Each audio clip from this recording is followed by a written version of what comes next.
Hey, hey, just prop you up. Hey guys, what's up? How you doing? I'm just sitting here chilling out, hanging with you. You know, doing the hangout Hey, thing. you remember my wife, Marie? I'm just saying, Hey, hey, you just remember? doing the hangout thing. But what I'm saying is, you know,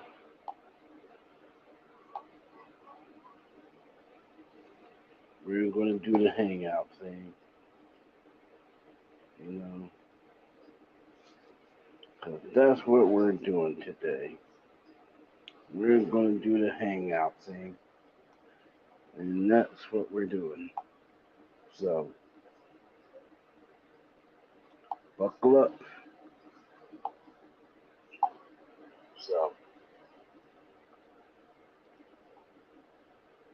So buckle up, guys.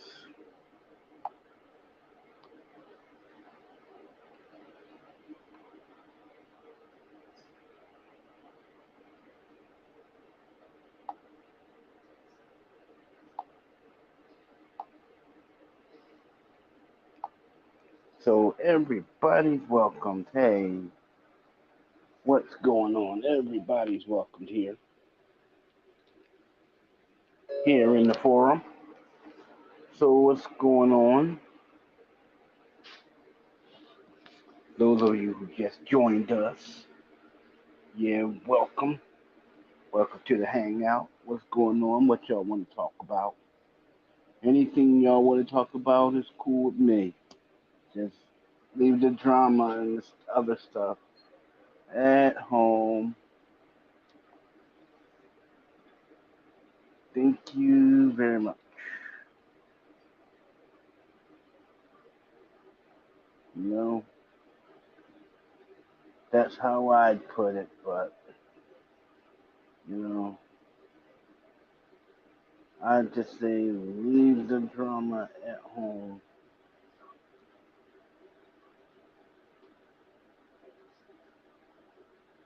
You know, but hey,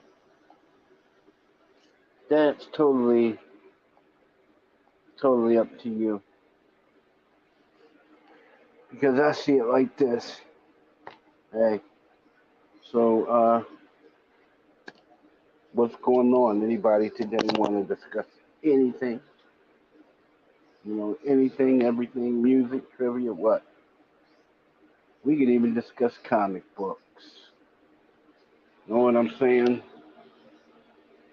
Comic books is all about it's all about stuff. I'll just face the camera toward me. I'll just face the camera toward me. And voila. So anybody want to talk about anything, everything, I mean whatever. I mean it doesn't matter. It does not matter. But what I'm saying is we can talk about anything and everything here. It does not matter. As long as we don't bring the drama in, you know, we can just chill. We can just chill and let the drama stay where it is, you know. So, what about the comics? What about the Marvel thing?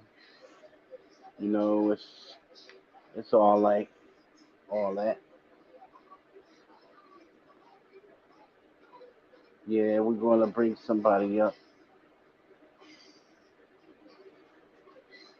I'll bring somebody up.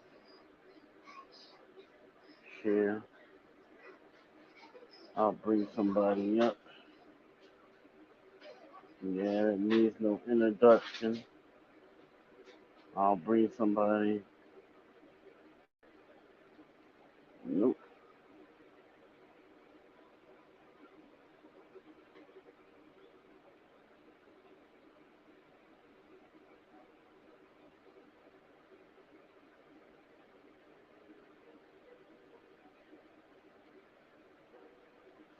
Yeah.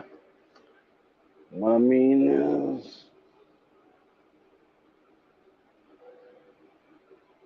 yeah, well, what I'll do is I'll go back the ways. We'll bring somebody up.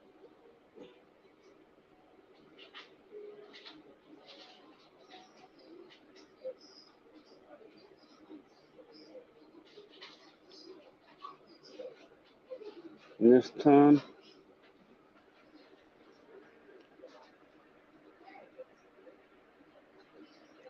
I'm doing it early.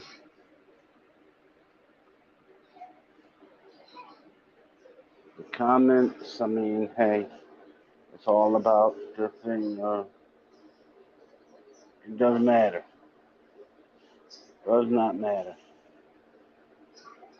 But what I'm saying is, you know, I I brought up somebody. Well, if he gets the notification, we'll hang out. But oh, he did.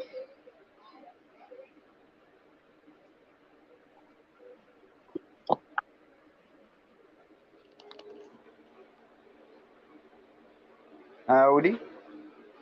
Well, What's going on? nothing really. Yeah, I was just making you visible for all your fans and stuff. Surprised that you're actually showing your face, though. Yeah, well, you can't hide forever. That's what I'm saying. And whether you know it or not, it doesn't matter what people think. It starts. Big nerds. It Number doesn't 4. matter what people think or What is it, say. Eric? At the end of the day, you're just a person. Yes, the list is. You know how it is. But that's how it is at the end of the day. So what's going on, man? Introduce the Romeo. Except I'm officially going back to doing filming for Halloween at Death of Michael Myers next week. Yeah, the death of Michael Myers. Yeah, Yeah, so basically, but the thing is, Halloween at Death of Michael Myers is going to ignore the Halloween sequel where Jamie Lee Curtis was killed by Michael Myers. You know, the one where she's in a psychiatric hospital. Yeah, no. Yeah, to ignore that one. And it's going to have many callbacks to the original Halloween movie and the 1981 sequel, and also many references to Halloween 4 and 5.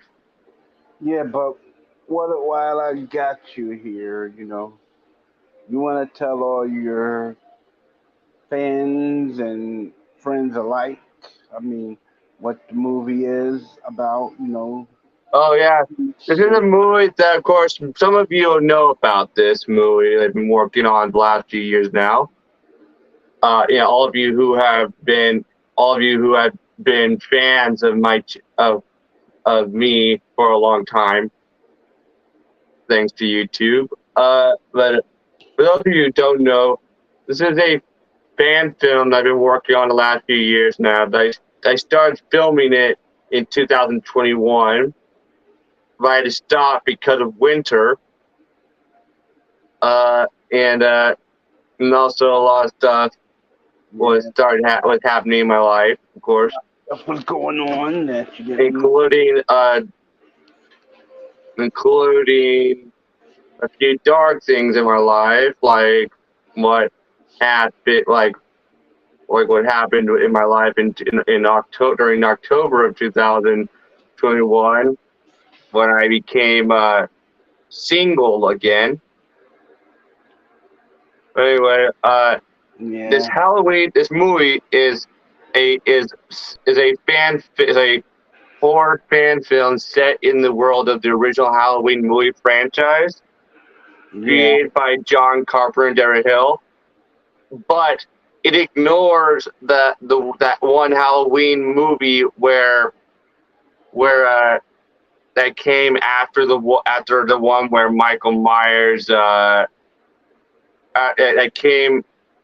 I mean, it ignores the one where Jamie Lee Curtis was in a psychiatric hospital and got killed by Michael Myers in the beginning of the film. You know, the one which had a TV crew filming a reality TV show in Michael Myers' childhood home, not knowing that he was still living there secretly. Yeah, that's like, You know, the one that had Busta Rhymes in it, yeah, no, man, that's where like he said totally, that very corny line to right to Michael Myers' face, which was "Happy Halloween, mother."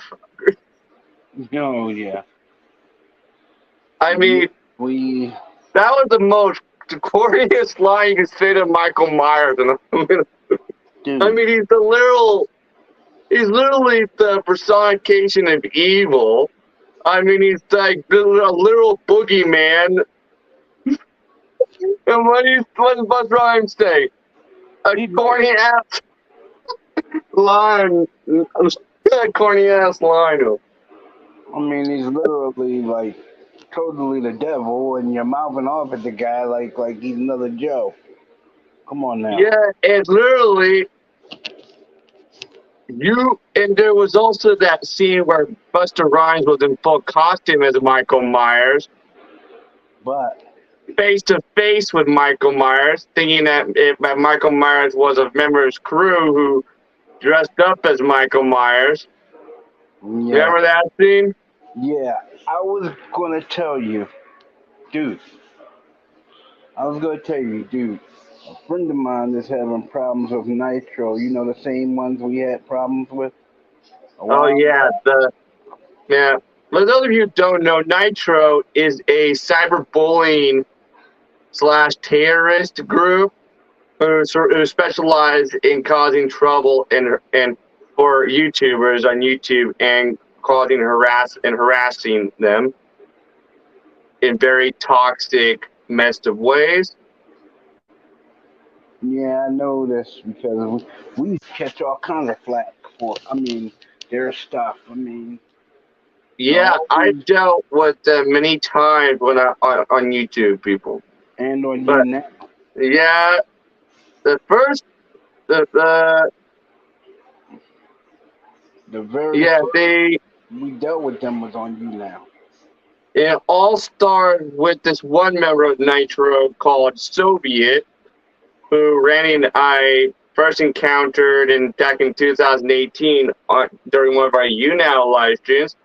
But on YouNow, he was using the username Profit, but we could tell it was the same person because on YouTube he was using the exact same uh, profile picture that he used as a YouNow profile picture as his YouTube profile picture. But on you now, he didn't know that Colin was back in the day. Well, back then, he didn't know that Colin was assigned a referee, and Colin didn't know either. And I just happened to be sitting back seat when he did what he did when he did it. And when he called himself changing his call sign, you know, when he called himself changing his name, which is his call sign on you now, his ID number, no matter how he changes his name, stays the same. And Yeah, yeah, every referee knows that ID number, including myself.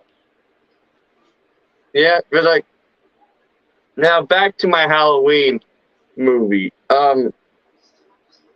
I play both Michael Myers and the main character in my Halloween movie. The main character is the grandson of Dr. Sam Loomis. And the main character is named Jason Donald Loomis, and he's a Haddonfield, Illinois police officer. And he ends up having to stop Michael Myers once and for all and destroy him once and for all permanently, because Michael Myers somehow comes back and to cause more havoc in Haddonfield. And I play Michael Myers in all the scenes where Michael Myers is alone. And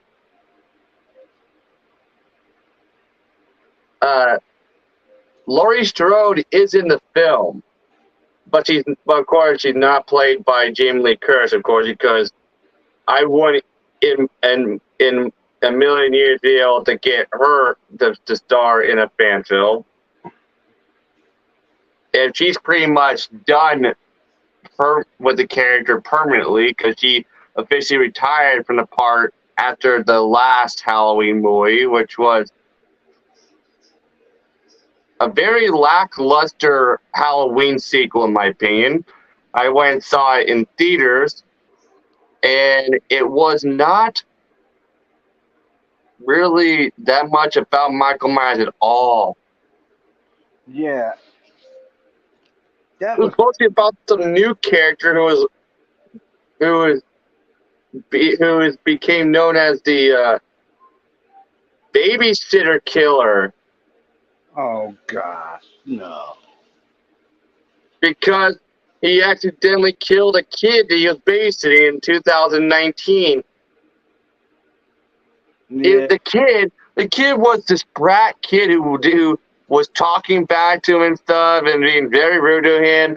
And the kid, you see, here's what happened. The kid locked him in the attic and was staying in front of the attic door and would not unlock the door. And so the guy was like banging on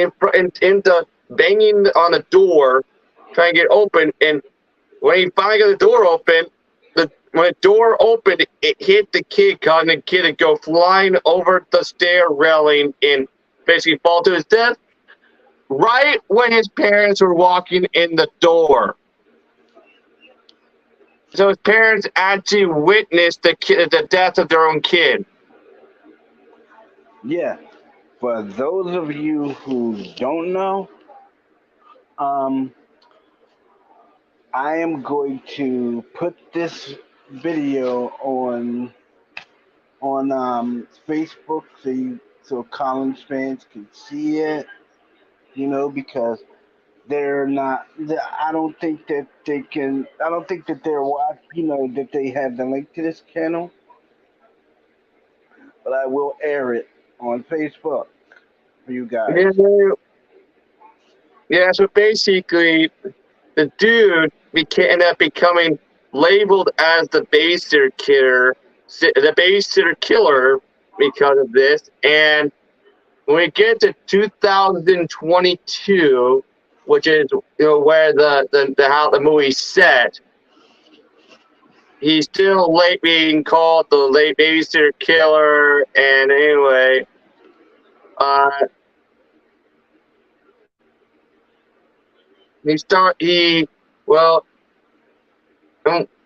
way they had Michael Myers portrayed in the movie was very lackluster as well. Yeah. He was not he's supposed to be this very almost sort of supernatural character who was very strong and stuff. And with no sign of his body seeming like it's even aging at all. But in this movie, they were showing him being a lot more slower and like he's getting up there in age. I'm thinking, what is this? I mean, he went from being a supernatural boogeyman type killer to an old, feeble and doddering old something. I mean, he's a Yeah, slow. like, and when you first see him in the film, he's living in the sewer. Yeah, and didn't And when the guy who was being called the babysitter killer ends up down in the sewer, he bumps into Michael Myers, and Michael Myers like goes to start to choking him, but then there's this weird scene where it's like Michael Myers is somehow developing a psychic connection with him, which I found very odd. Like they were referencing the Halloween 5 or something. yeah, that was kind of weird. Sorry. And then I'm like, and I found my friend Pedro and I were found it very odd when we were saying it, and the next thing we know, the dude is slowly starting to go crazy, like he's starting to develop a liking for murder, like he's like working at his dad's auto shop, Yeah, and there's actually a scene where he where he goes down into in the sewer and beats the crap out of Michael Myers and steals his mask.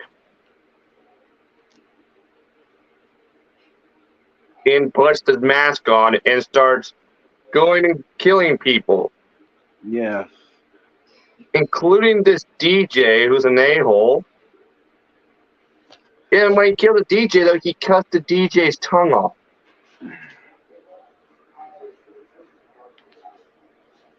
And the messed up part is this guy is also now dating Jamie is now dating Laurie Strode's granddaughter. Dag, man, that's I'm something. like, it's like, I'm like, what? Star Trek. It also, in another thing they hoped you would notice, introduced Mark Lennon as a Romulan before then later having him play Sarek, a Vulcan, but I digress. One of the key things you need to know about the Romulan Star Empire is it's made up of two core planets, Romulus and Romi. Now, while that might just sound like I've forgotten the word Remus and panicked some noises out of my mouth, that is actually what it was called in the original episode. And it just sat there in canon for decades and decades and decades until Star Trek Nemesis decided it should be called Remus so they could introduce the Remans, which, as anybody who did GCSE history will tell you, was purely to bring it more in line with its real-life Earth mythology inspirations of the Roman Empire. Now, while I did hope we wouldn't notice a change, one theory that has been offered that I really like is that it's not actually Romi, it's Rom2, with Roman numerals next to the name. You could have continued, buddy. Go for Yeah, it. the thing is, it's like, and then there was the very lackluster ending of the film, where they finally where they show the death of Michael Myers. It's weird. It's like they make it seem like in the trailer they make it seem like there's gonna be this really epic final battle showdown between Michael Myers and Laurie Strode. But then in the actual movie, It didn't happen. it's not that at all. In fact, she ends up being a crime of him, and then uses a nail gun to nail him to the top of her kitchen island. It starts torturing him.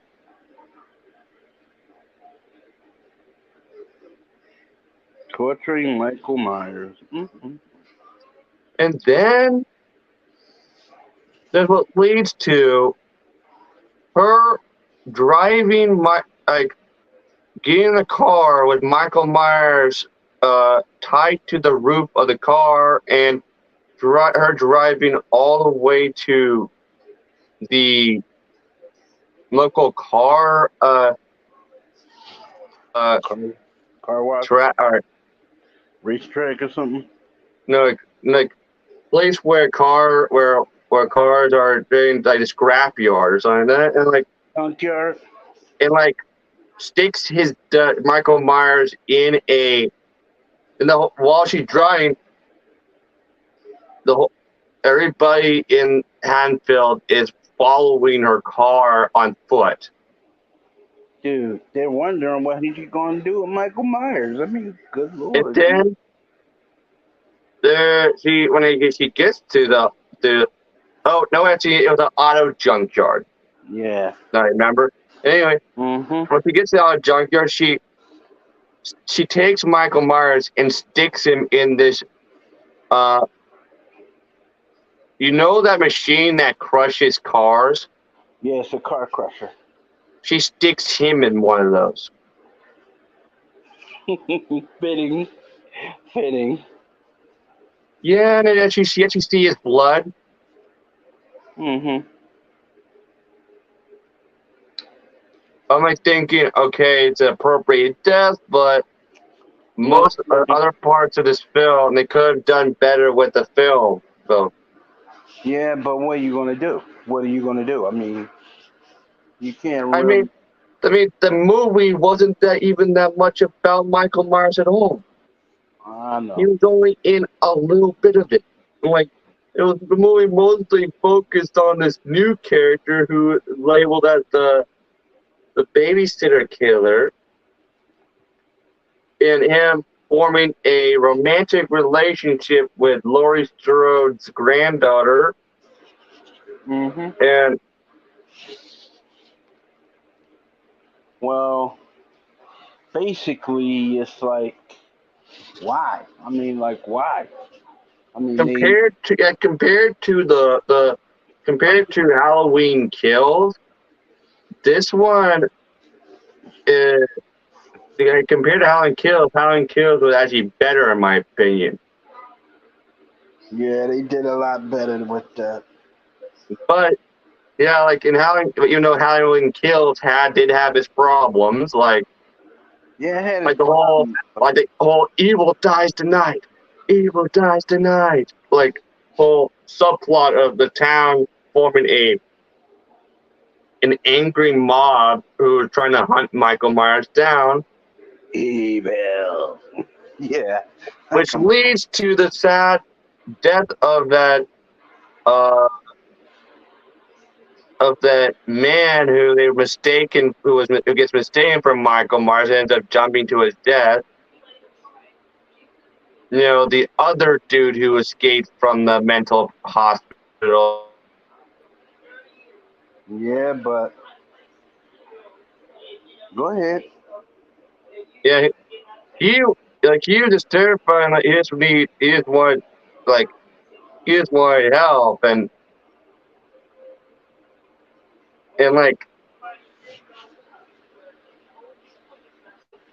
all I'm saying is they did a lot better with. I mean, they did a lot better with making the other movies seem great in comparison to this one. Yeah, this one. Yeah,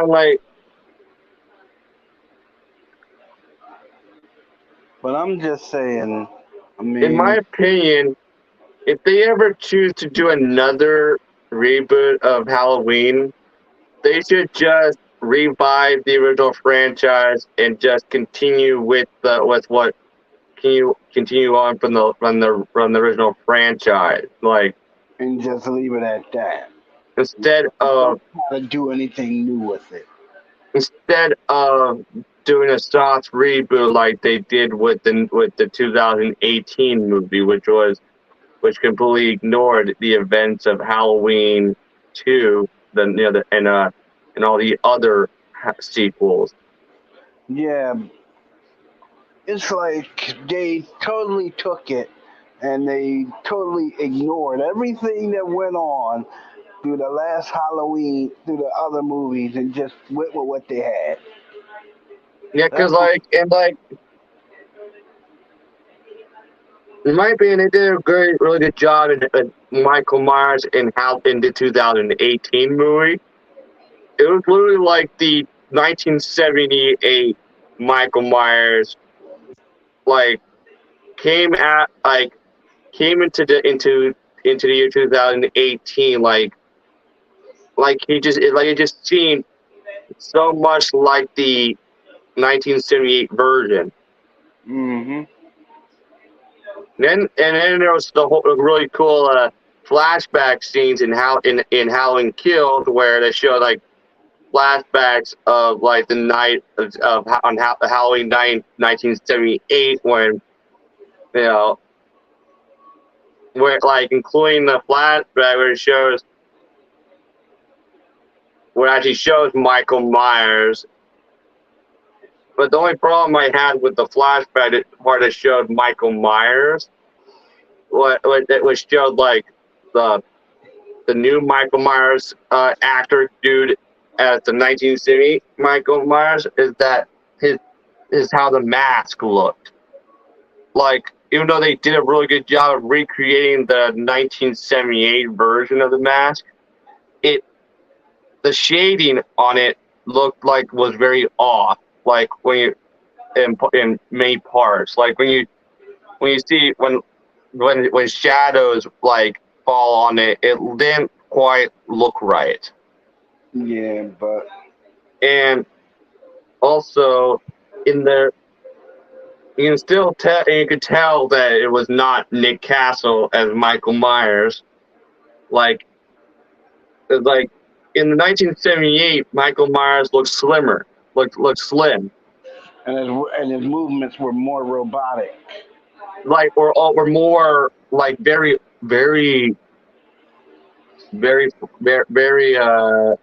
strange and right and Yeah, and macabre like. yeah, because of course that reason why that was is because when Nick Castle played the character, he had to get creative with the movements because of how restrictive the suit was. And luckily for him, his parents happened to be professional movement coaches back in those days. Yeah, So kinesiologists can, script movements for actors. That's what they do. so he had already had a good sense of movement when he was cast, because he grew up with with his parents being movement coaches. So he had to get creative with Michael Myers' movements in the film when he was doing the 1978 film. But when you watch the Michael Myers in the flashback scenes in Halloween Kills, you can tell that it's not Nick Castle, because he has a little bit of a belly on him, which Michael Myers that did not have in 1978. He was more slim and streamlined.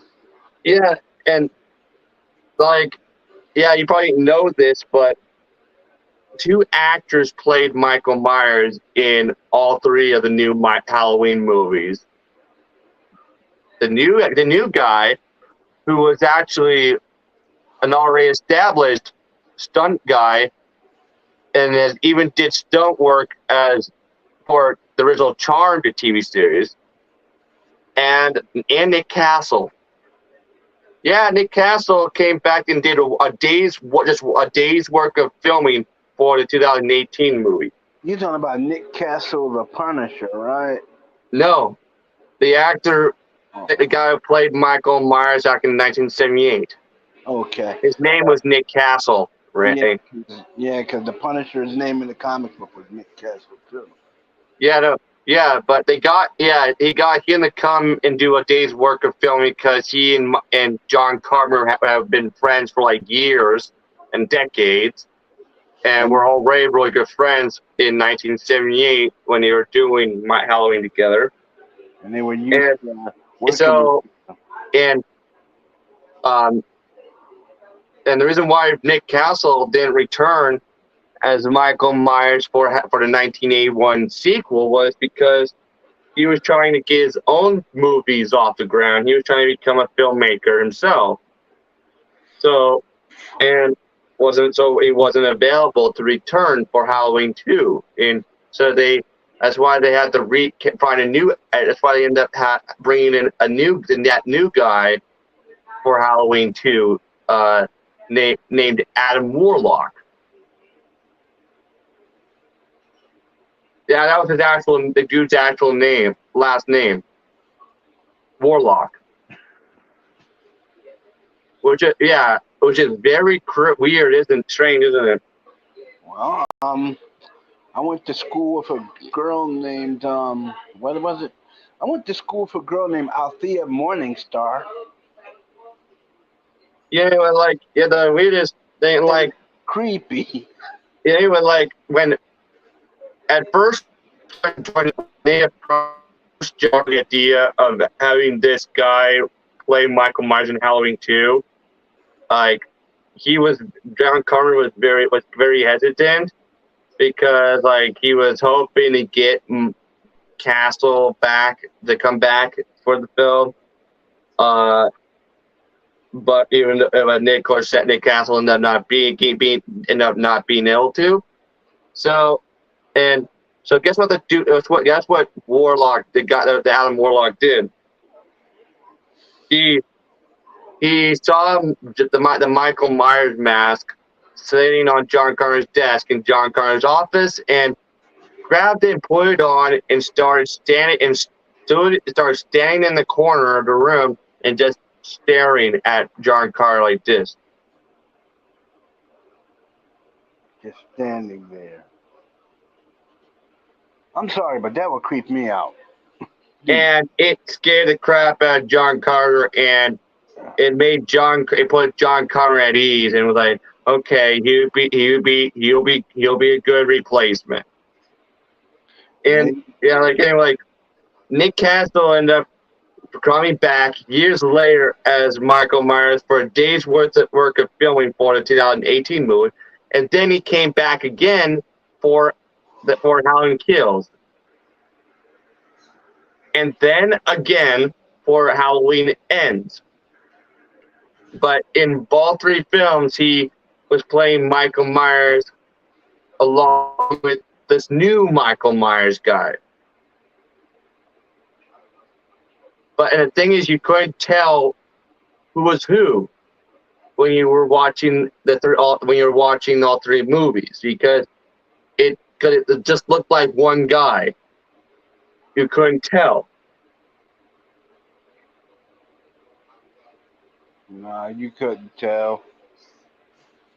But the thing is, though, one thing I found interesting in Halloween Kills was the fact that this time they actually had a custom Michael Myers mask made specifically for Nick Castle and the new Michael Myers actor. These Michael Myers masks, were actually molded off of their actual heads and faces, so they would fit perfectly on their heads. Yeah, I've seen behind the scenes pictures of these these masks, Randy. Yeah, they were custom made, in that they're made custom for Nick Castle and the new Michael Myers dude. Like they were shaped like they were made so that they would only fit. The woman would only fit on Nick Castle's head and face, and one would only fit the new Michael Myers head and face. Yeah, and the fact that they were able to get Nick Castle to even come back is awesome. If you think about it, because he was the guy who brought the character to life, who actually brought the character to life in the first place. physically brought the kid to life. I mean,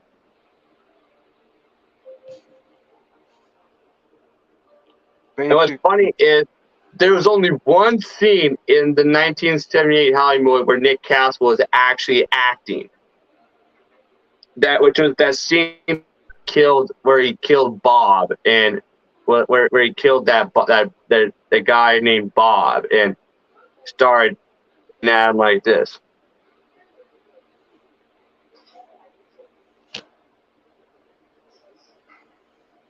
Yeah, when you're doing that, John Carpenter was out of camera view, yelling, "Tilt your head to the left and to the right." And Nick Castle revealed that when this happened, he didn't know what John Carpenter meant, but when he actually watched the film, he was like, "Okay, I get it." Like it was John Carter's one of John Carter's ways to make Michael Myers seem even more menacing and threatening. I mean, like in that scene, it's like Michael Myers is looking at him like he's looking at he's looking at a painting at a museum or something. Yeah, so basically, that was literally the only scene in the entire film where Nick Castle was actually acting, Randy.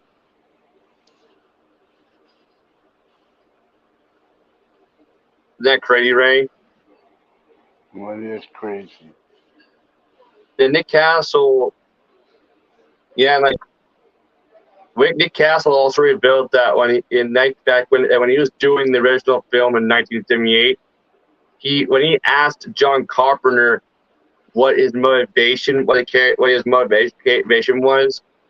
John Carpenter was like, all I want you to do is just walk to the other side of the street, and that's all I want you to do is just walk.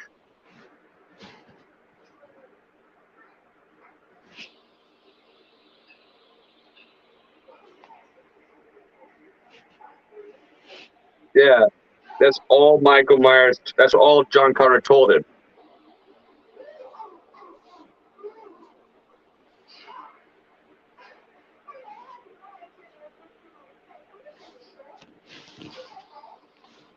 I don't know what was. I don't know what was said. I don't know the premise behind all that. Put the house with blankets in it. Yes, he did. Going to put blankets in it. Like that. All I'm saying is I don't know the premise behind the Halloween thing, but if you want to go check out the movie, feel free. I mean, hey. But all I'm saying is I promised my friend that I'd make an announcement. Yes. For those YouTubers who are watching or who was watching, Nitro does cyberbullying, and they do pick on people with disabilities. So I'm just saying, for those of you who feel picked on, put out, put down, don't, because that's what they want you to do. That's what they want you. They want you to show a weakness so they can prey on it and persecute you. Me and my friends aren't showing weakness or anything like that because they can't. We know that they can't do anything to us.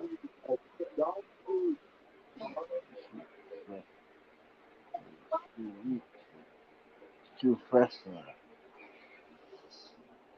And you know what else? To be really honest with you, the Nitro people, the so-called cyber bullies, they're picking on this really nice girl, and her boyfriend. They have disabilities. All they're trying to do is make content, like the rest of us, YouTubers. And they shouldn't be picked on. This is what I'm saying. They shouldn't be picked on, put out, put down. They shouldn't be dismissed. by these guys. I mean, how would they like if someone spotted out a disability and his sister, or brother, or cousin, or nephew, and they go ahead on their pick with the boy? What are they going to expect? I sound like this. They expect to get thumped, because, or not even thumped, because don't even pay attention to them, because that's what they want, basically. They want you to be traumatized. They want you to be, they want you to be afraid. Don't be. Make your content. Do the things that you want to do. If you want to do gacha, do gacha. If you want to do Pokemon, do Pokemon. If you want to do Dungeons and Dragons, do it. If you want to show yourself playing games on YouTube, do it. You know, but do not be afraid of these people. They're not anything to be afraid of. So don't be afraid of them. Don't be traumatized by them.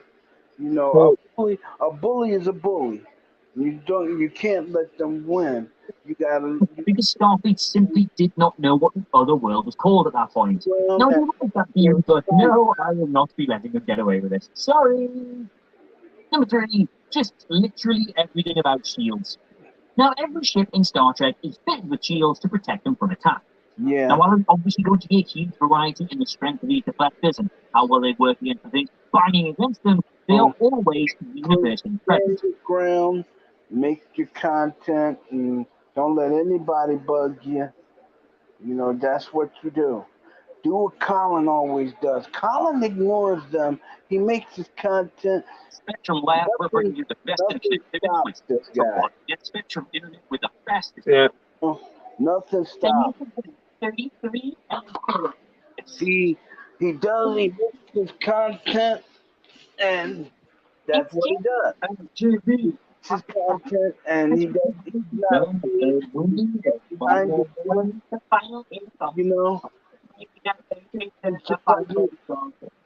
just like me. I Yeah. don't usually show my face on these things, because people are stupid and, they want to make me snide comments. Yeah. But I'm going to tell you like this. Yeah. Don't let them win. That's what they want you to do. You make your content, you stand by your work, and you know what? Best thing about it is cowards hide behind things like masks and stuff. Yeah. So that's what they do. They hide behind the fact that you're scared of them. You show them that you're not afraid, they'll back down or they'll stop. Or, they'll figure, I have nothing else better to do. I'm trying to scare this guy. He's not having it. And they'll move on. Yeah. Why? Because, and then they got this guy leading them, and he's nothing but one of these guys who comes along and he'll make these accounts. He'll make all accounts, and he'll do things.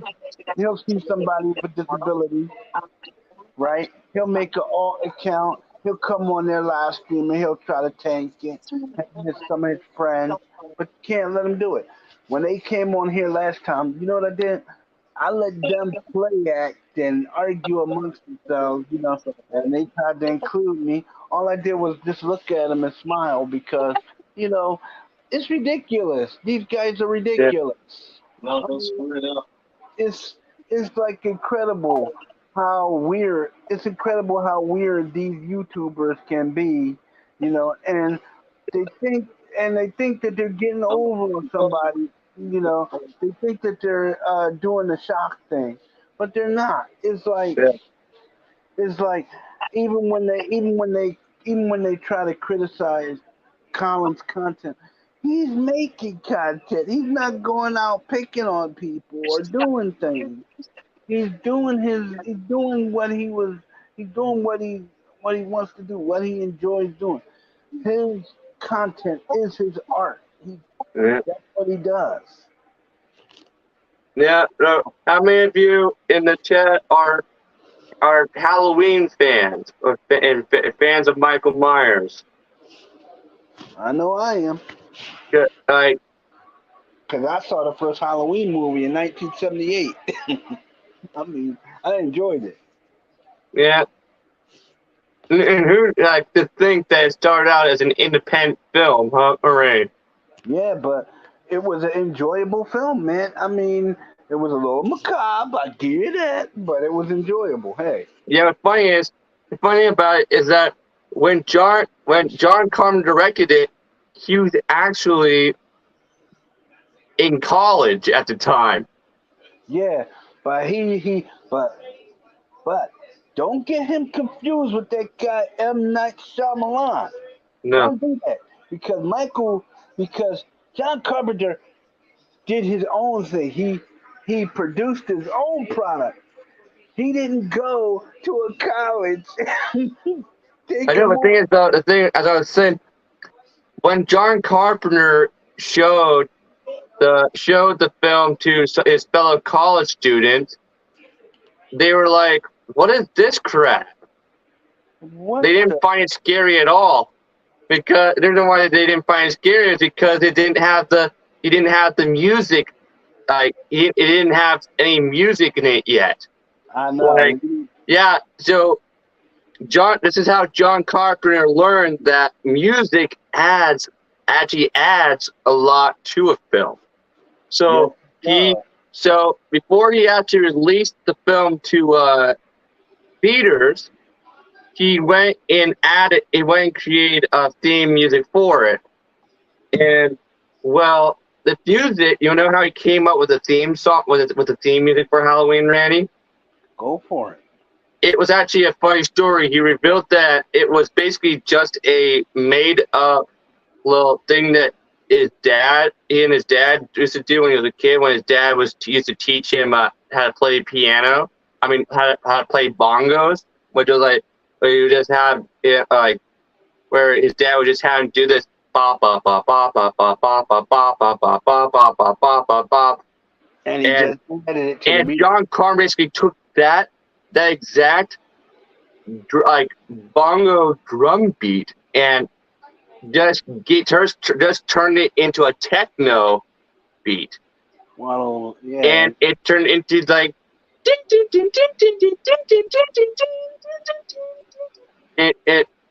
and when he added it to the film, it transformed the film and actually helped make the film actually scary and well. It made the film even better.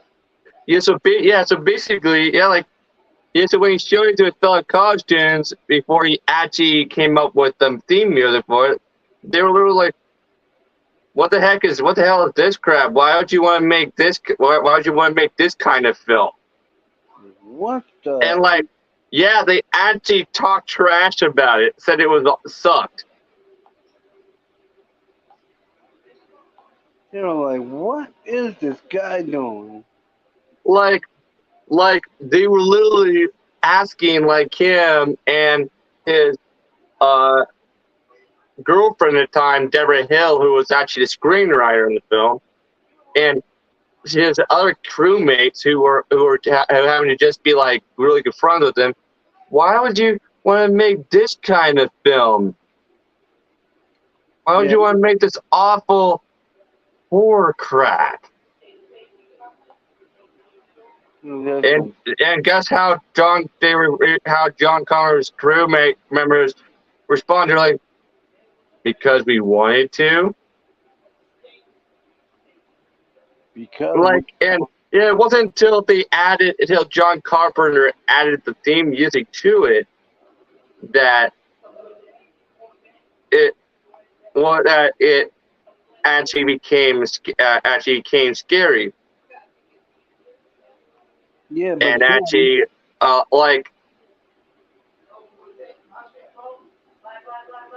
But then you have people, criticizing his work and whatnot. Yeah, but of course, then once he added the theme music to it, and it was released to theaters, everybody was like, "This movie is frightening." I want to see it again. Everybody was like, I know this guy just didn't. I know what the. I know this guy just didn't make this. And then everybody was in the theater going, "Oh my God, I'm having nightmares tonight." Yeah, what's funny is the movie. You want to know how the movie ended up becoming really popular?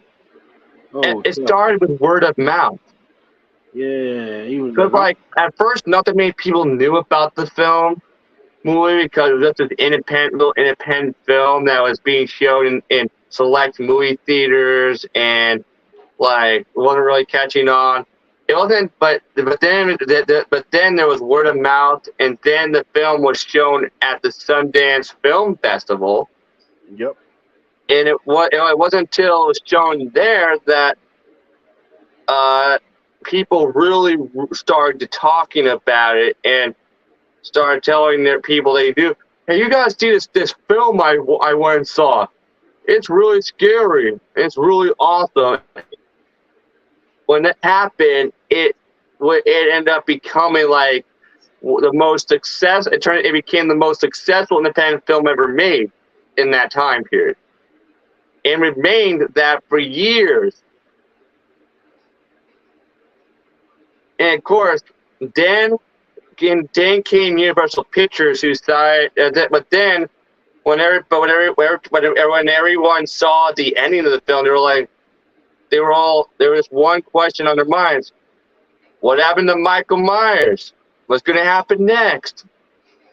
Because the movie ended, made it seem like there was going to be a sequel. But John Carpenter and Deborah Hill had no interest doing. They weren't even planning on doing a sequel for it. It was going to be.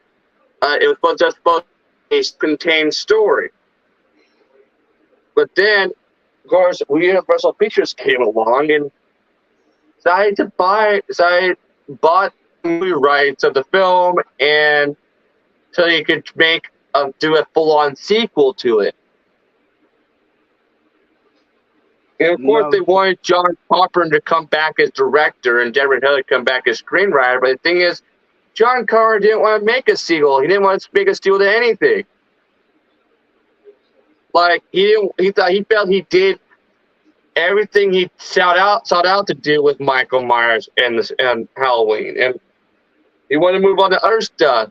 So, but they were able to get him to come back as a script writer, with Deborah Hill as his co-script writer, and also as executive producer. And he also did some music for the film, along with another film composer that he brought in. And because of this, the theme music in Halloween 2 had a little bit of gothic like style in it, with the gothic horns, that were added to it and stuff.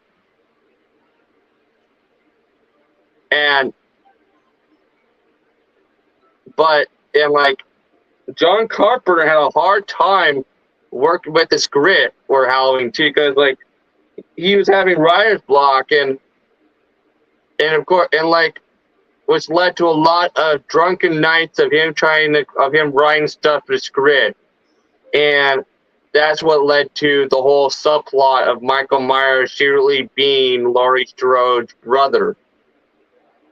And John Connery felt that he hated the subplot, and that the only reason why he ended up in the film was because of drunken nights of him drinking, trying to come up with stuff for the script. Yeah, so he was not having a good time with the film, because he didn't even want to he didn't even want to do the film in the first place. He was basically being forced to do this film, this sequel, by Universal Pictures. And then, of course, John Carter ended up coming up with the idea of adding more murder stuff to the film to make, because because it was now the 1980s, and slasher movies were now becoming more full. We're starting to have a lot more murder stuff, like actually showing a lot more murder, more people getting killed and stuff.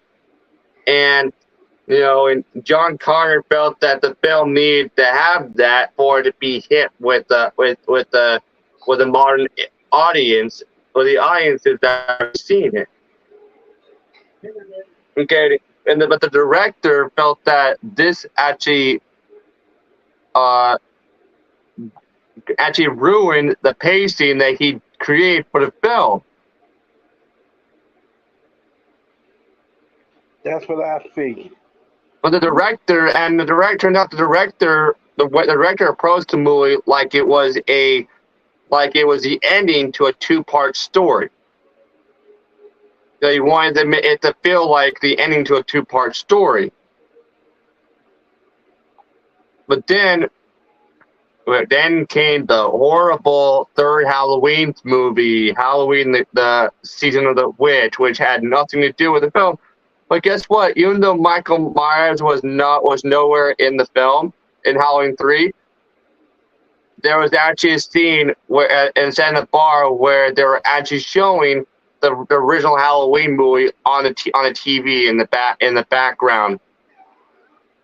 So which means Michael Myers has appeared in every single movie of the franchise, including Halloween 3, that had nothing to do with Halloween 1 or Halloween 2. So in other words, people, you guys were gypped.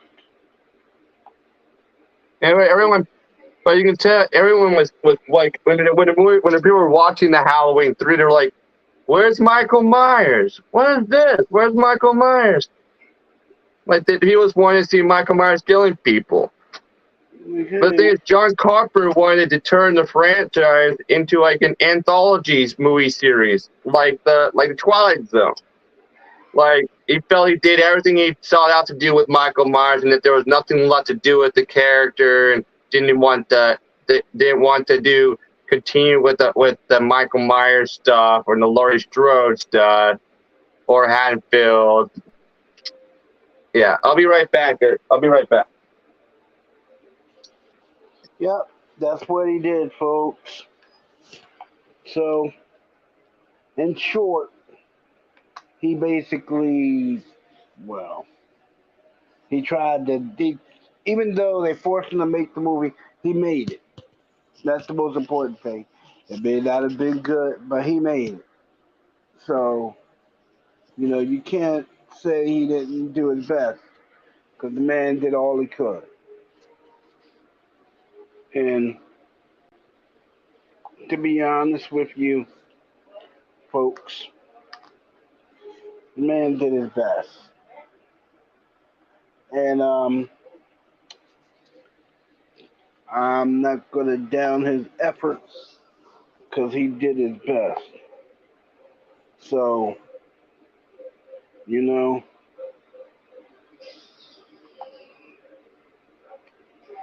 for homage, I'm going to say, Yeah, I'm back. Hey Ray, yep. but when it came time to do Halloween 4, they wanted John Carpenter and David Hill to come back, and actually got them to come back for a brief time in the production. But the reason why it didn't last long was because of the script that John Carpenter and David Hill wrote for the film. Yeah. Yeah, their script was going to be more supernatural. Hard tropical punch sparkles as you clean. Like, and because you see, it was going to be like the movie in their script, the movie was going to be set like years after Halloween 1 and 2, and that they was going to have like the teenagers and kids of Haddonfield becoming obsessed with Michael Myers and like basically, and then ended up conjuring Michael Myers' ghost and him coming back that way. but Universal Pictures and the independent film company who produced the film, the first 1978 movie, were not having it. We're not having it. They were like, no, no, no. They just wanted to be. They just wanted it to be like the first movie and the sequel. Michael Myers back killing people. Yeah, Like thing. so, John Carpenter Hill angrily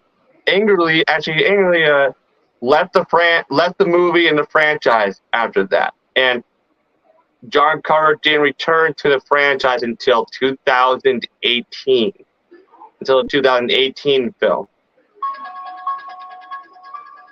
I mean, gotta give the guy an homage. The homage to the Halloween. Yeah. Right? And for those of you who are fans of the films, what do you think? Oh my God. And he got the costume. Yeah. The oversuit, the Michael Myers oversuit that Michael Myers is going to be wearing in my film. Yeah, this. Remember I bought this at Ray? Griggs. I got it bought years ago, Randy, from a store called Griggs, and it was only. I bought it used. It was used. So the price was it had a very low price because of that, and only $9.99. And yeah. Anyway, so that's the suit, the official Michael Myers suit that we see in the film. It looks just like the one worn by Nick Castle, except the only difference is the one worn by Nick Castle, Frank, was actually dark green in color, but you couldn't tell because in the film it looked like dark navy blue. Yeah. But because of the lighting and stuff, it turns out the boots that he wore, the shoes that he wore as Michael Myers in the film in the 1958 movie, were actually used army boots that he bought from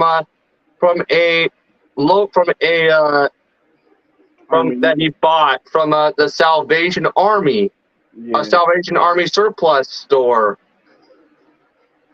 But cheap, like in the oversuit that he wore in the film as Michael Myers was just, they bought that because they were on a very limited budget when they were making the first movie.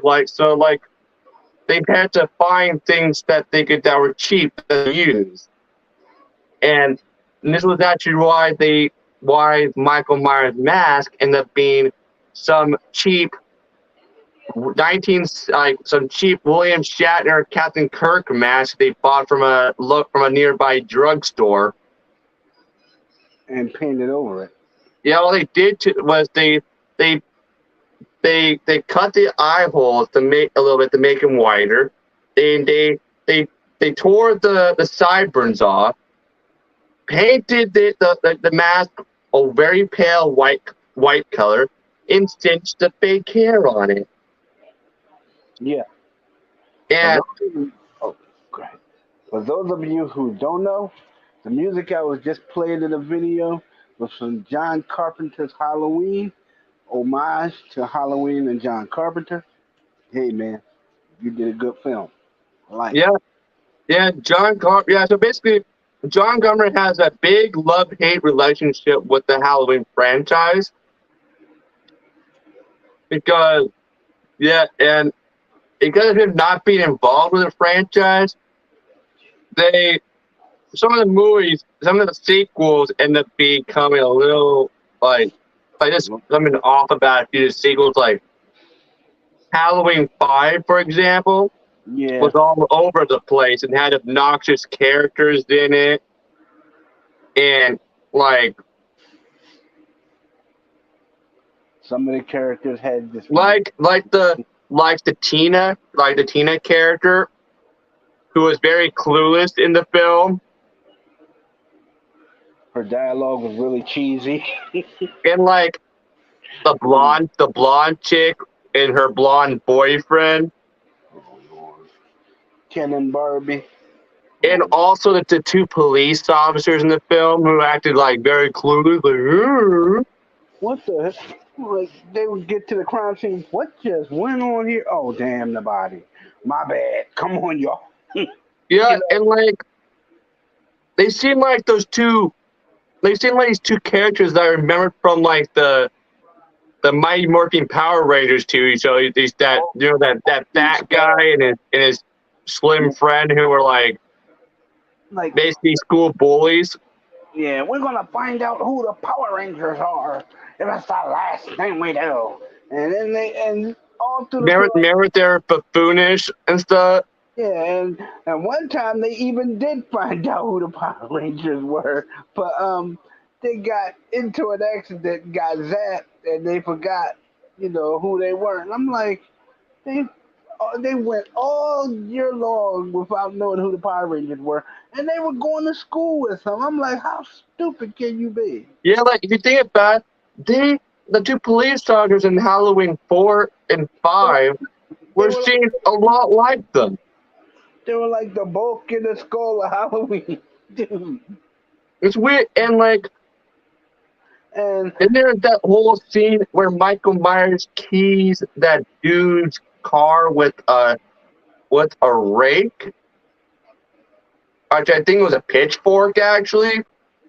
yeah, he just Remember? grabs it and scrapes the car with it. Yeah, and then kills the dude. And remember the dude happened to be named Michael, Yeah. which was ironic. Good, and but he was like the Michael character. He was a douche bag. I would have killed him too. It's like he was like, if you think about it, that one character from Halloween 2, the one who was dating that nurse lady. Yeah. If you think about it, he was basically a precursor to the Michael character in Halloween 4 and Halloween 5. I would have killed him too, because number one, man. But the thing is, Michael Myers doing that to the car, that was very out of character for Michael Myers. That was very out of character for Michael Myers, if you think about it. Yeah, you So can he's tell. supposed to be like this very stealthy, quiet, like Even serial though killer who's like very stealthy and is able to sneak up behind you and kill you. as big as he is, he can just lurk up behind you and be like, you don't even see him coming. You just Like know no matter how fast you run, he's always catches up to you, even though he seems like he's walking like he's slow. when in reality he probably a marathon runner or something. He just gets Just like you it. think of, like if you remember in Halloween 2, like making in the original Halloween movie, like remember what a scene where Laurie Strode runs back to the house that the two kids are in there. Yeah. She's trying to get in, and Michael Myers is walking across the street towards her. Yeah, he's like, It's like the pacing that he is pacing is like he's slow, like he seems slow. like he's kicking the stroll on you and whatnot. He's like, I could take my time.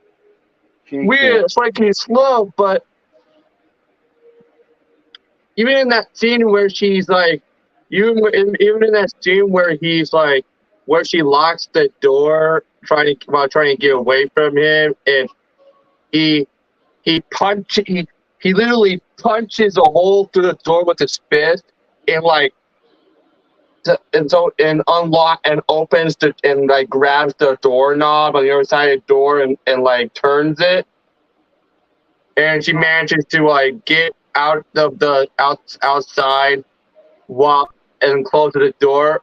Like the part where she actually shows him walking towards the door while she's escaping.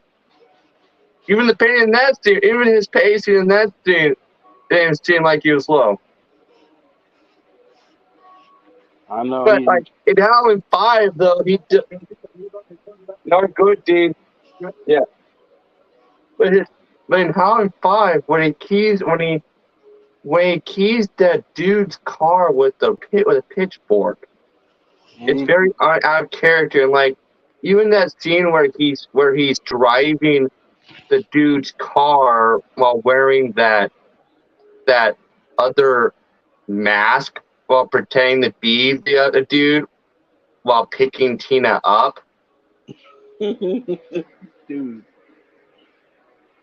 You know that scene where he's picking her up in the dude's car while pretending to be him. That scene actually started a fan theory that claims that like a long time ago that's been going on for years now that claims that wasn't really Michael Myers that we were seeing in that scene, that was actually someone from the cult that brainwashed Michael Myers and turned him into the serial killer we all know. Nah, that was Michael Myers. No, I'm sorry. Like there's a fan theory because like he's doing because what he's doing in that scene was out of character for him because Yeah, but I'm saying everybody's saying that it was somebody from the cult, but I believe it was Michael Myers. And then there's that stuff with the man in the steel-toed boots. Turns out the cast revealed that they knew nothing about that. They didn't even know know anything about the man in steel-toed boots. They didn't even know that he was about him being in the film until they actually watched the movie. Like that stuff was added to the film last minute. That stuff with the man in steel-toed boots helping Michael Myers escape from jail. I know they had to be like, what the? Come on. Yeah, the actress who played Jamie Lloyd in Howling 4 and 5 revealed actually many years later while doing a panel that they were doing for the anniversary of Howling 4 and 5, for the anniversary of Howling 4 at a convention that she had none of that she and her cast didn't even know about the man in steel-toed boots. Like no one told them anything about it. No one told them that, and that they didn't even know until they actually saw the movie, and till the premiere of the film. Like They didn't even know until last minute. because the man in steel-toed boots stuff were filmed after they all finished their filming for the movie. Yeah, they didn't. I mean, like it was like a last minute type thing. They added it, And then after the movie came out, after Halloween 5 came out, the reason why Halloween 5 had problems is because they started filming it before the script was even finished, and they kept adding stuff to it while the script was being finished, right? Damn. And guess what? What? That's what led to the whole subplot of Jamie Lloyd having a psychic connection with her uncle Michael Myers in the film. And all the scenes and all the stuff with her having seizures and stuff. I know. Yeah, the movie was basically rushed into production after Halloween 4. After Halloween 4 came to theaters, but they wanted to get the next movie released the following year. So but in Halloween 5, you can look at Michael Myers' mask in Halloween 5. It's not the mask it's not the same mask from Halloween 4. Yeah. Even though, it turns out the director of Halloween 5 wanted to make Michael Myers seem more human. So they made a new mask, or a custom mask, Michael Myers mask, for the film for Halloween 5 to make Michael Myers seem more human-like. But in my opinion, they shouldn't have done that, because that.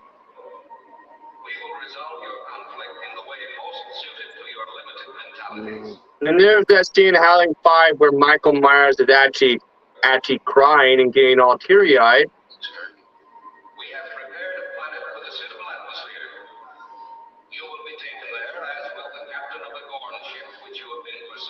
Is that funny? Right? And also, if you look at Michael Myers in Halloween 5 and compare to how he looked compared to how he looked in Halloween 4, you'll notice that it's a completely different stunt guy playing him in Halloween 5. Yeah, the guy who played him in Halloween 4, Randy, was taller and also had more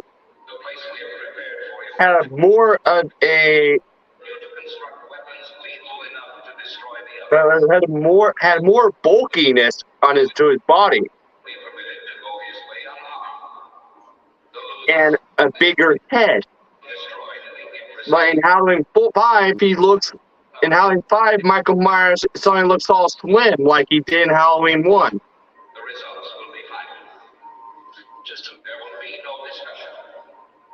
I'm like, what? What are you thinking?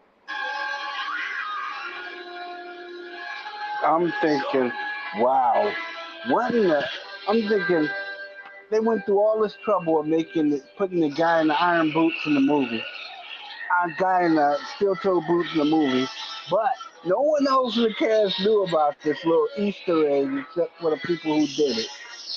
Yeah, and the director. Only the director and the people who filmed it, those scenes knew about it. And Randy, literally, basically the director of Halloween 5 basically left it up to the next director and the directing the Halloween 6 to basically explain who the man in steel-toe boots was. That's why we end up getting all that cult stuff in Halloween 6. Oh, did you ever see the Halloween that Rob Zombie made? Oh my! I hate it. I hate that one. Oh my God! What was that? Yeah. Remember how that everybody? So many people hated that one. You know why? Because the first half of it was very boring. The very first half of it only just showed him in the mental hospital. I could go if I wanted to see people in mental hospitals. I'd just go uptown. Yeah, and also Rob Zombie actually, because the movie was so bad, Rob Zombie's movie was so bad that even John Carpenter did not like the film. And this actually caused, because of this, Rob Zombie and John Carpenter ended up having a beef with each other for a long time. But then they resolved it, and even Rob Zombie knows that even he knows the movie was bad. He admitted it. And remember his sequel, Halloween 2? Yeah. Remember the trailer for Halloween 2? He's like, there's the little girl walking up to Michael Myers and he's like, "Are you the Tooth Fairy?"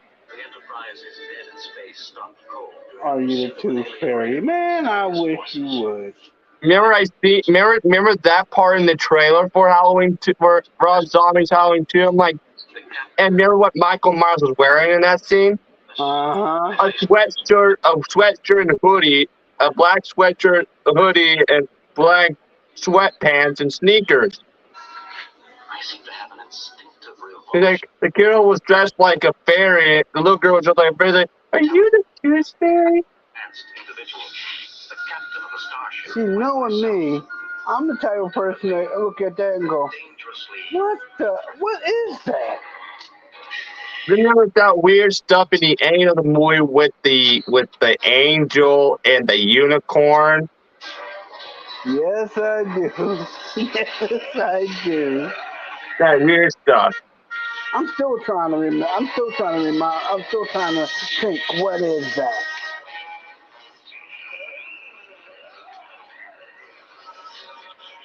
That's like me said. That's like me. That's like me putting. That's like me standing Michael Myers in front of you, riding on a white unicorn, holding a giant candy. Yeah, I'll be right back.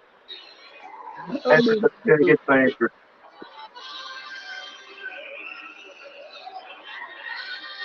but folks,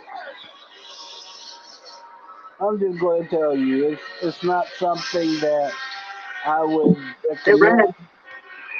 another thing you probably didn't know about Halloween 4 is that originally they wanted to use the original Michael Myers mask that was worn by Nick Castle in 1978 and was worn by Adam Warlock in Halloween 2. But the thing is, but they couldn't find it anywhere. It was missing. You mean somebody sold it? Yeah, and guess what? And guess what? And guess what? But The missing mask popped up decades later in possession of some guy who had it in his possession for years and was preserving it. what? Yeah, Collector. I've seen picture. Remember, I think I've showed you a picture of what the original mask looks like nowadays. How how poorly it's aged. Yeah, it shrunk. The mask shrunk, and it's the white color on it faded to a light tan color because of the dried sweat in it, and But what I'm saying yeah, is, it shrunk. The reason why it aged poorly was because of the material that it was made of. The material was made of was a very cheap rubber, like cheap rubber, basically. This is Captain Yeah. James Kirk, Starship Enterprise. Isn't that funny? So guess what? William Shatner didn't even know that the Michael Myers mask was actually his face the whole time. He had no idea until someone told him a few years ago. Personal combat, the creature Isn't that funny? yeah, it is. So But basically, for decades, he had no idea that Michael Myers' mask was actually his face. Was actually a Captain Kirk mask. But the thing is, though, even before they altered the mask and turned it into the Michael Myers mask, it already didn't really look that much like William Shatner. no, I didn't. It already looked like it had There's very little here. looked like a face that had no emotion, like it. In the conventional sense. But once they Still, I need to find one. once they actually revealed the official version of the mask when they were doing the 1978 movie, they all went quiet, like. Because there was just something off about the mask, like something terrifying. I'm going to wait, Doctor. Yeah, I was kind of figuring what is going on with these people. I mean, you use William Shatner's likeness without him knowing, and then I mean he gets nothing from this. But the thing is, though, he wasn't mad about it. He revealed that he wasn't angry about it when he found out, because Chuckle. and nowadays he embraces it, and even he revealed that one Halloween, one time during Halloween, he dressed up as a Michael Myers while giving out candy to trick-or-treaters. It turns out he's actually happy that Michael Myers' face is actually his face. Yeah, and that's a good thing, though. The reason why he wasn't angry about it when he found out was because he knew that it was just a cheap Captain Kirk mask bought from a drugstore in California, in that it was that's some cheap Captain Kirk mask that didn't really look that much like him to begin. But then, hey, you know, but It that crazy. For decades, he had no idea that it was his face that was nope. that Michael Myers was wearing his face the whole time. Perhaps a part of substance. No, universe. I mean, Beautifully crystallized. what the hell? Too small. Yeah, like But I don't think I'm gonna air this broadcast. I think I'm gonna let them watch it on the channel. You know, on our channel. Yeah. Every that crazy. The whole thought for years, William Shatner had no idea that his face was Michael Myers' mask. No, he never had an idea. But Oh, hey, William Shatner, did you know that your face is actually the Michael Myers mask? like, I know the guy from Star Trek had to call him up. Hello, William. Will, you know, Michael Myers is that mask is really your face. I mean, yeah. What's funny, the funny thing about the mask is that when they were looking for a possible mask to use for Michael Myers in the film, in the 1978 movie, it came down to two masks: a Leonard Nimoy Spock mask and a William Shatner Captain Kirk mask. Captain Kirk mask, got it now. Yeah, so it means we almost got Spock as Michael Myers' mask. You would have had ding ding ding ding ding ding ding ding. There's long that prosperous. Imagine that, like a Michael Myers version of Leonard Nimoy's face, a Spock's face. Like, imagine Michael Myers doing this. The Vulcan salute before he kills you. Live long. Prosper. Of course, without him, but imagine Michael Myers doing it without, and not saying anything, because that's how it would actually. That's what it would actually be like if it happened. Oh man, Yeah. it'd be like.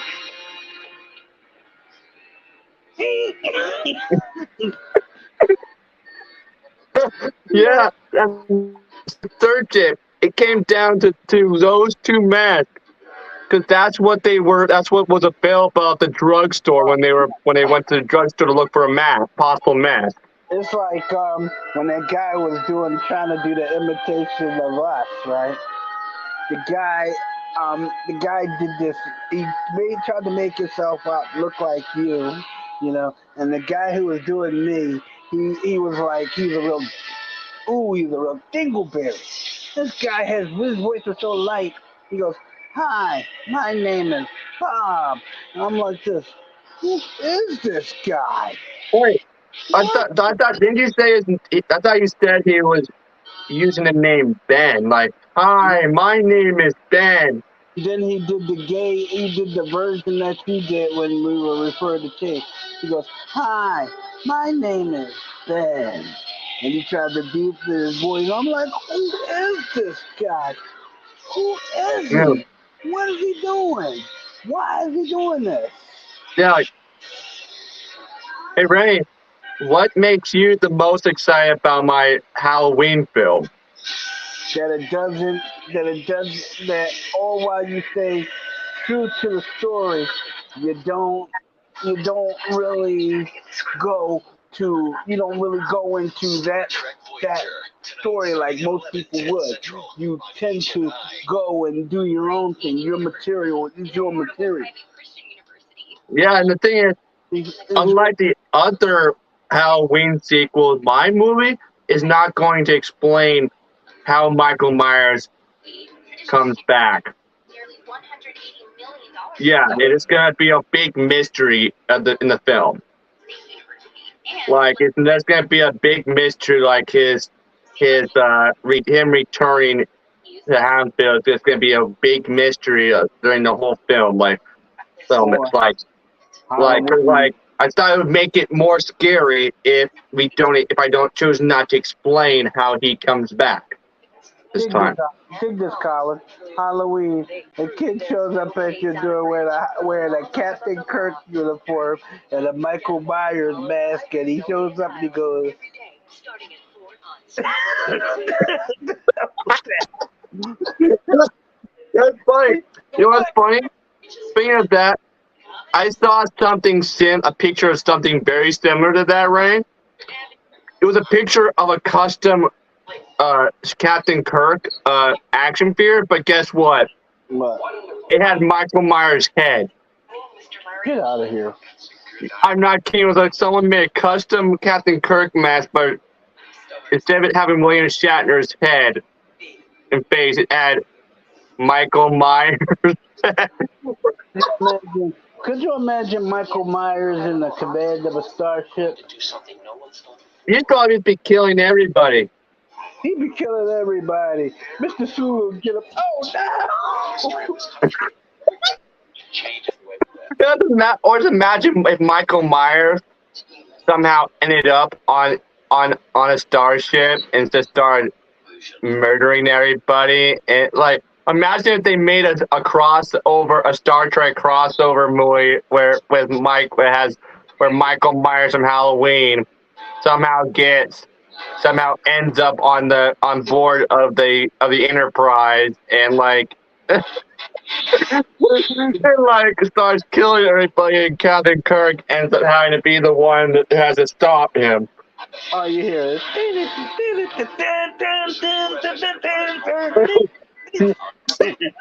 Let's imagine what kind of movie that would be. Then you got Spock walking through the hallways, looking around the corner like, Captain, what are you doing there? Oh!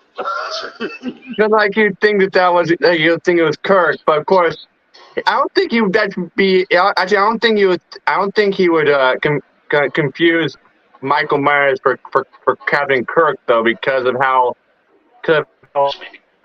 much they altered the mask though. Yeah, but he'd be wearing that gold shirt with the 3 Jones on it. He'd be like, Captain, what are you doing there? What are you doing? No, actually, I think Michael Myers would just be wearing his regular outfit though.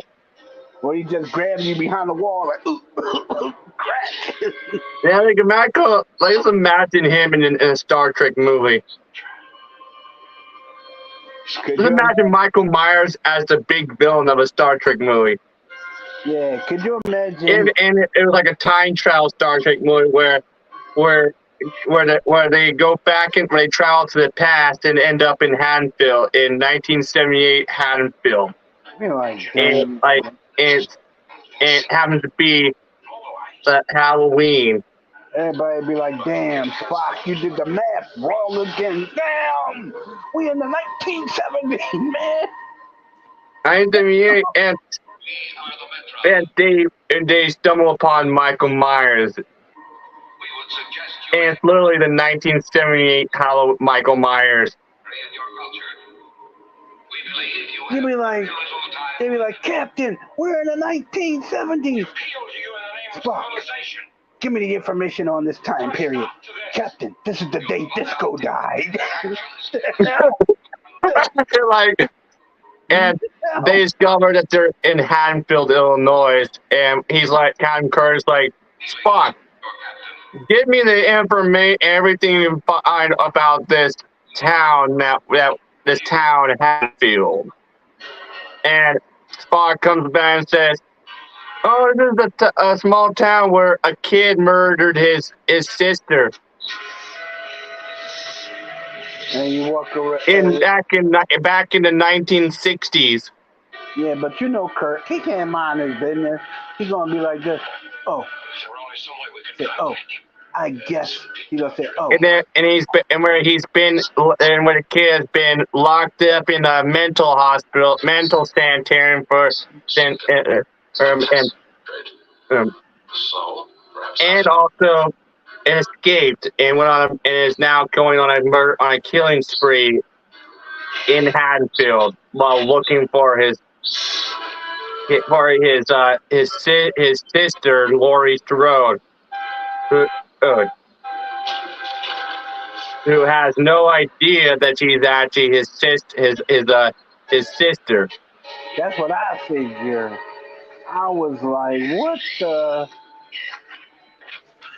All I could do is say, "What in the hell are they doing?" You hear a ding, ding, ding, ding, ding, ding, ding, ding. And then you see them beating down, but they're not wearing their uniform. They gotta wear something to the time period. You see Spock wearing this leather jacket with this little cat on the cover head. Then you got Kirk Yeah, I'm like, wearing this checkered shirt. it way funny if they happen to notice a Halloween store and a William Shatner mask is in the display window. And you just happen to walk by and go, "Captain, it's your face." Yeah. And it happens to be right next to a Michael Myers mask. Cestus 3 an intrusion. And the first thing Kirk gonna say is, "Dad, get it to me again. I don't get nothing for the merchandise. Somebody get my 18 Yeah, imagine the look on Captain Kirk's face if he saw the Michael Myers mask and recognized it as his face, even though it looked nothing like him. Like, Spock, what is going on here? God damn it. I get nothing from the merchandise. Somebody get and phone." and imagine if they if they happen to notice Michael Myers following stalking Laurie Strode. You'd be like, "Captain." And Kirk is like, "Spock, who's that? What's going on over here?" And Spock's like, "Oh, that's the kid I was telling you about who murdered his sister back in the 1960s. And like I said, he escaped from a mental sanitarium, is now going on a killing spree while looking for his sister, Laurie Strode, who has no idea that she's his sister." Spock, give me a reading on that life force. Captain, he doesn't show up on our tricorder. Yeah, I'm like, "What do you mean it doesn't show up on our tricorder?" What do you I mean? mean, it doesn't show up on our tricorder. It's like he's not human. He's standing right there. Now you got McCoy. Damn it, Jim, if we can see it, he has to be solid. Yeah, but imagine though if Michael Myers tried to kill Captain Kirk. Yeah, even though the music is playing from the wind, he's gonna get all beat up like across the street. But imagine though, and Michael Myers started following Captain Kirk, and McCoy and Dr. McCoy tried to stop Michael Myers, but ended up getting stabbed by him. Like, push him down and died. And you hear Bones' last words. "I didn't make it, Jim. I just didn't want to let it." Yeah. And McCoy's like, "I don't know why, but there's something familiar about his face." I don't know why, but haven't we met before? And you see Michael Myers go. And it's like, there's something familiar about his mask. You're like, haven't I met you somewhere before? You see Michael Myers go. Hey, let's imagine though, wouldn't it be cool though if Michael Myers was actually referenced in in a Star Trek TV show? Like if he actually like Starfleet actually knew about him? Actually, he was referenced in one Star Trek episode. It was the one where Scotty was accused of murder. The guy was referred to being like supernatural in origin, but the guy had all of Michael Myers' trades. I know what you're talking about. It was actually, but you're actually wrong. It wasn't Michael Myers. It was Jack the Ripper. You could kill him, but he'd get back up. Because I remember when they cornered. Remember that was before in 1978, Ray. Yeah, that was Jack the Ripper. My bad. But yeah, but Michael Myers didn't even exist yet, right?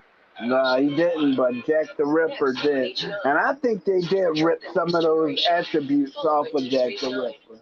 You know, because they say that when Holmes chased him that time, when they were fighting,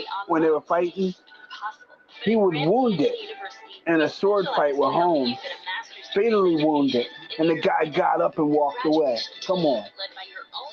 You know, I think it's a Ray. John Carpenter revealed that he based the Michael Myers on Yul Brynner's character from the movie Westworld. The gunslinger. Yeah. The Johnny Ringo. He wanted Michael Myers portrayed as a force of nature, like something that cannot be stopped. And like that gunslinger in Westworld. No matter what he meant, he was always there, ready to kill whatever. Yeah, and the thing is, you look at Yul Brynner's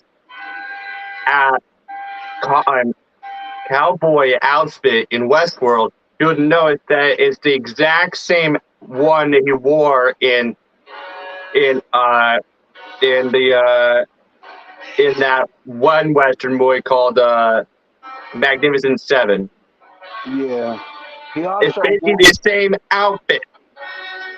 Yeah, he also wore the outfit in another movie called I think it was 310 to Yuma or Ringo. Yeah, crazy. What?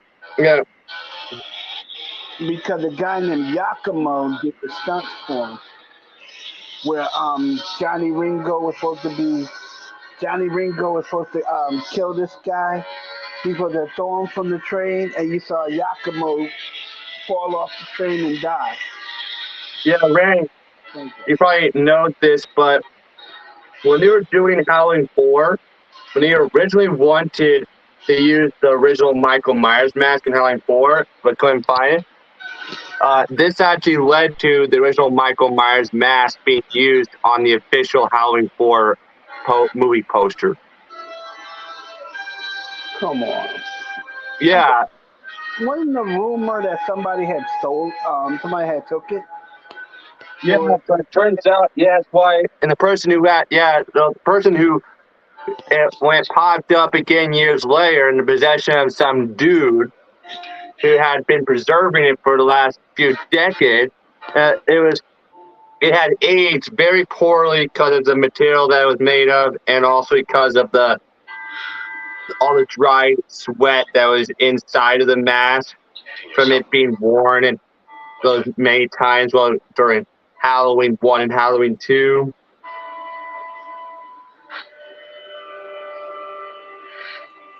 Yeah.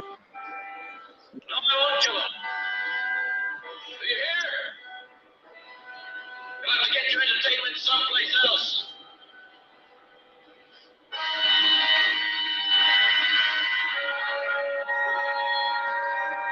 Yeah, Halloween. Yeah, what's funny is they also used the original Halloween mask for the official movie poster for Halloween 5 too. Surprise you, Captain.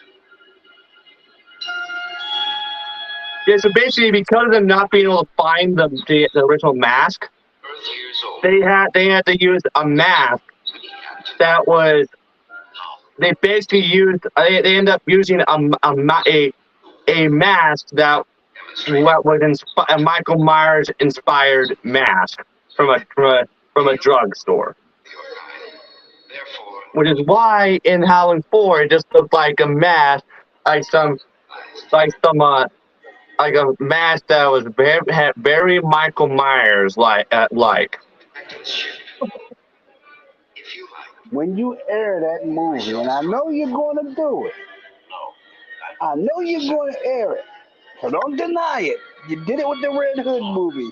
Don't Yeah, deny well, Maybe if my channel is back on YouTube by then I will, but for you. if not, I will it. have to upload my YouTube channel, Randy.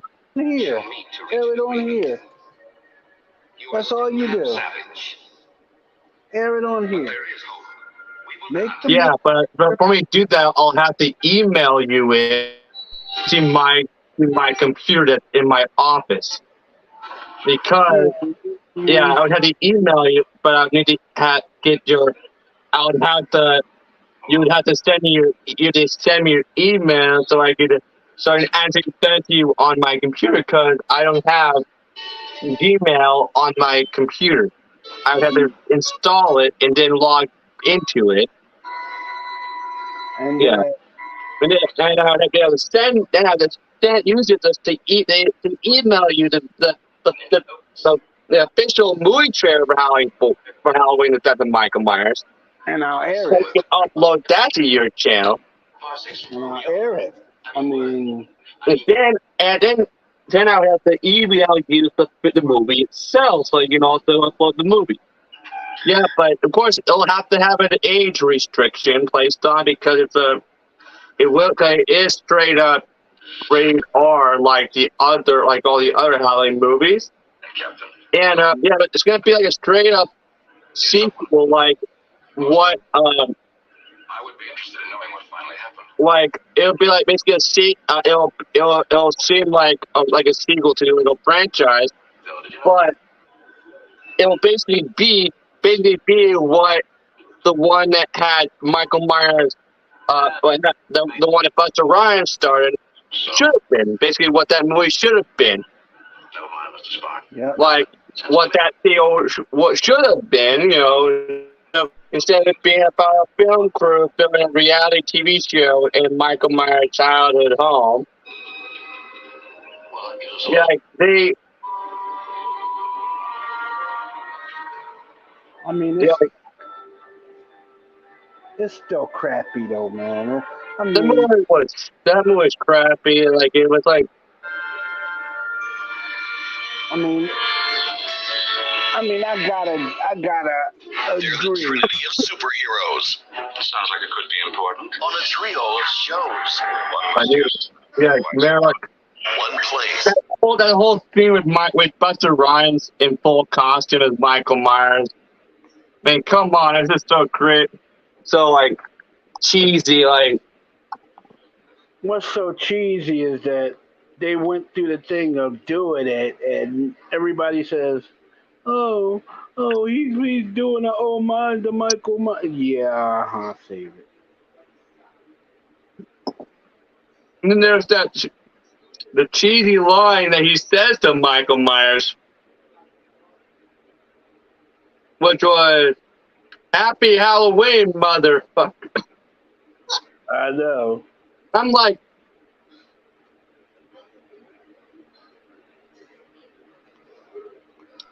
I remember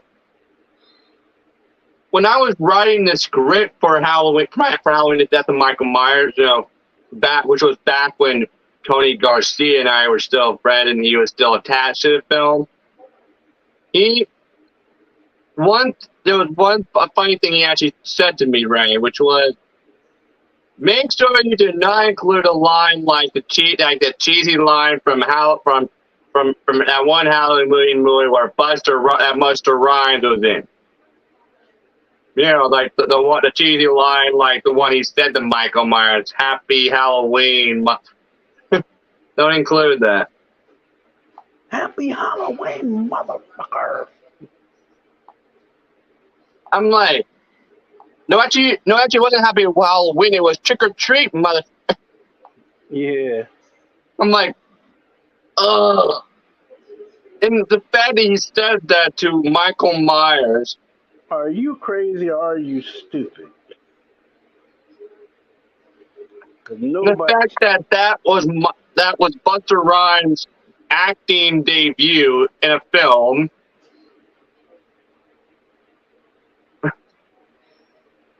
I mean, like, come on, like, why would you add that in a script, a Halloween script? Oh yeah, let's have this one character say a very cheesy line right to Michael Myers' face. This girl asked me one day, Colin. She said, "What if you met Michael Myers in person?" I said, "I wouldn't stand there, Michael Myers." I'm like, yeah, yeah, true. Why would you want to meet Michael Myers if he was real? Like, he would try to kill you. Why would you want to meet somebody that's gonna kill you? He would kill you. He would fucking kill you. Do you know that? And He, Ray, you probably know this, but when they were making out the 1970 Halloween movie and they were filming the scene where Michael Myers escapes from the sanitarium, from the Smiths Grove sanitarium, like when he got on top of the car and like broke one of the windows with his hand like this. That's what they did to make that window crack and break when he did that. what they put? They taped the wrench to Nick Castle's right hand. And he hit it like a small Yeah, wrench. yeah. And guess what? They did that same exact thing again for I think it was Halloween Kill. Yeah, but what I'm saying is, dude. Yeah, that's what they did. Yeah, they taped a. If you look closely at that part in that scene, if you look closely at his right hand in that scene, you can actually see the wrench taped to his hand. What I'm Like, saying, dude. No, and that's also why you heard that noise when the window broke. That noise that sounded like the noise of something hard hitting the glass. because it was. It was something hard. It was the wrench tied to that was taped to his right hand. Yeah. In fact, the top part of the wrench was actually taped in the middle of his hand here. Yeah, it was, but it was like, didn't they ever know that somebody was gonna find out what they were doing, like with the wrench and stuff? I mean, like, you know. And what's funny is Nick Castle actually revealed last year, the year before, that if he could go back and redo that, like do that movie again, he would do that scene differently because he regrets actually doing his own stunts for that scene because it was actually raining. It was actually raining when they filmed that, and but what he was wearing in that scene was like a hospital gown. A hospital gown. Yeah, remember that? Yeah, that's what he was wearing in that scene. He was like wearing a mental and hospital gown, and he says that he regrets doing his own stunts in that movie, in that scene. And the funny is, yeah, like.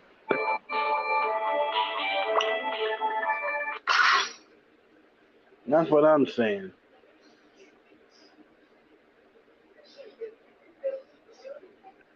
I'm like, dude, come on.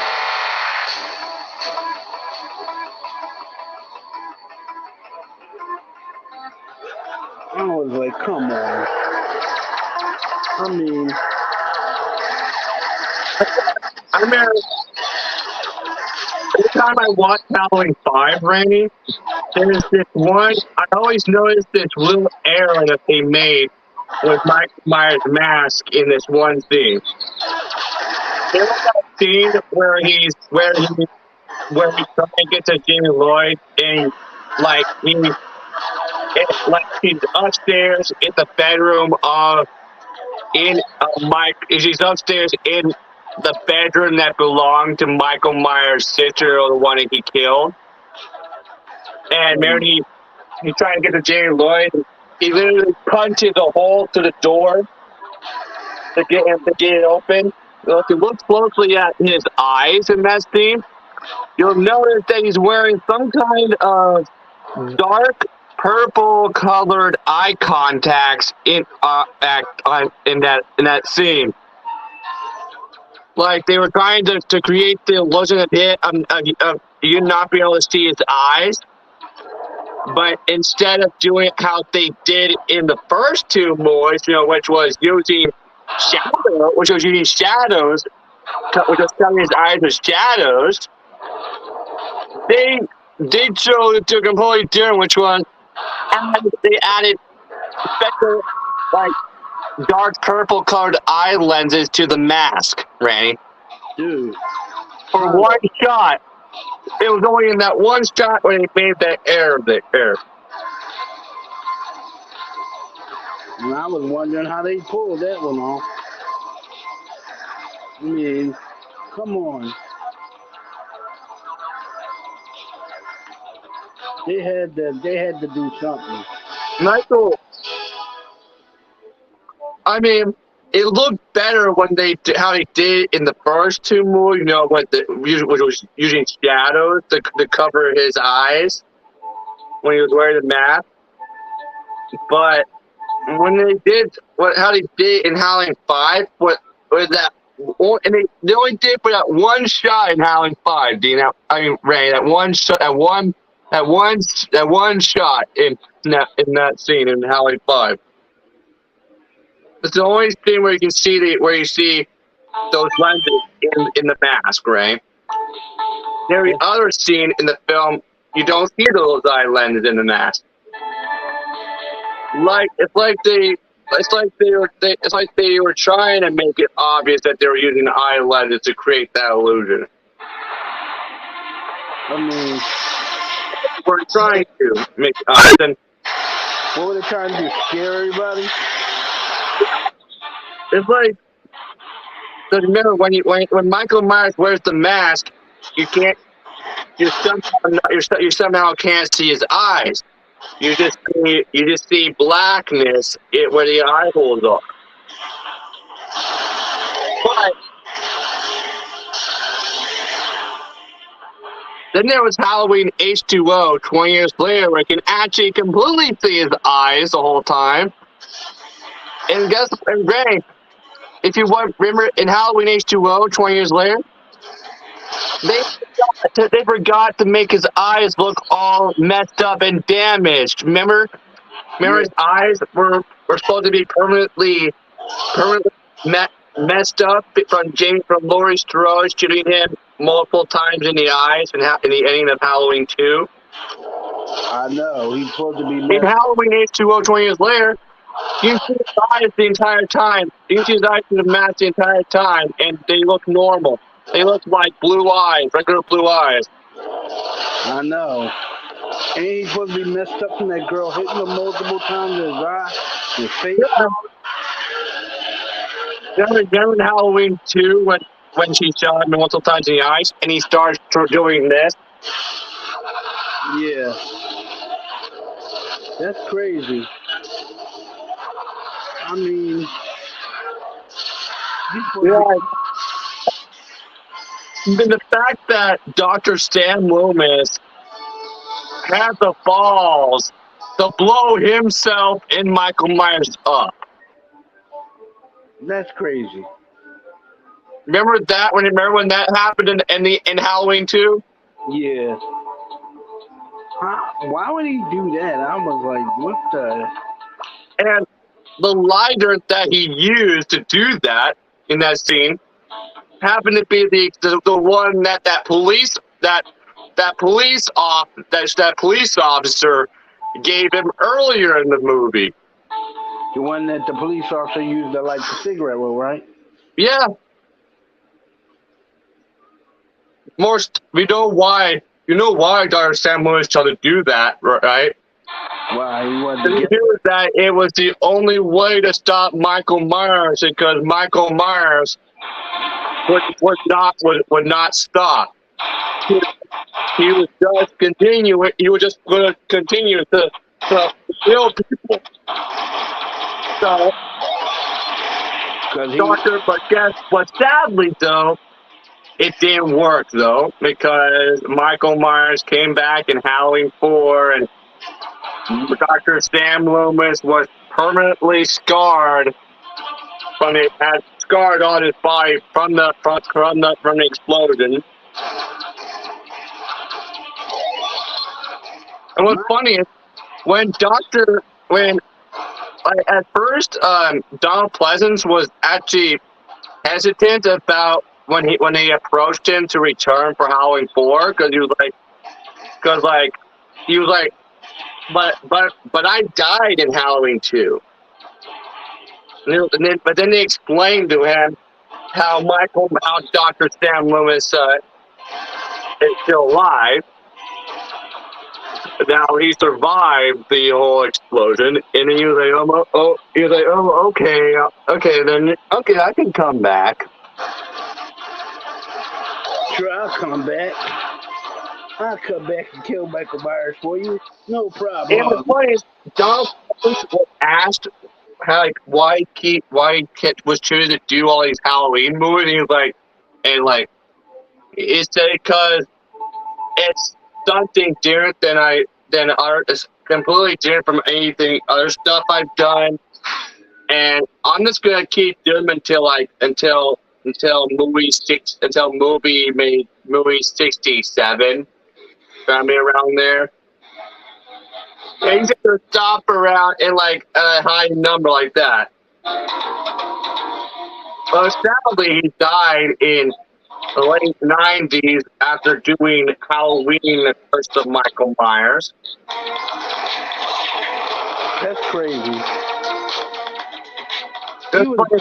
Yeah. Nowadays, Halloween, the Curse of Michael Myers is referred to as the Halloween movie with Paul Rudd. Yeah, when people watch Halloween, the Curse of Michael Myers, they're usually surprised when they see when Paul Rudd pops up in the movie as Tommy Doyle, because we were so used to seeing him in so many raunchy comedies like Anchorman and The 40-Year-Old Virgin and Staten Island Summer,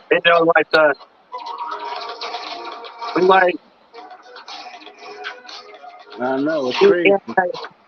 But the thing is, though, he was still a new up-and-coming actor when he started in Halloween, the Curse of Michael Myers.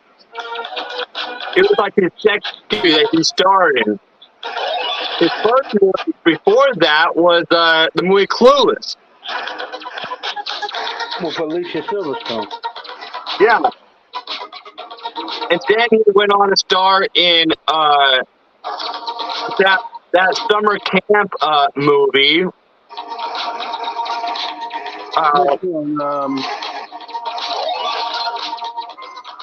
I forget what it's called, but it was one that actually introduced the world to many future stars, including Elizabeth Banks, and also an actress who would end up being a cast member of Saturday Night Live in the early 2000s. Amy Poehler, her name is. Yeah.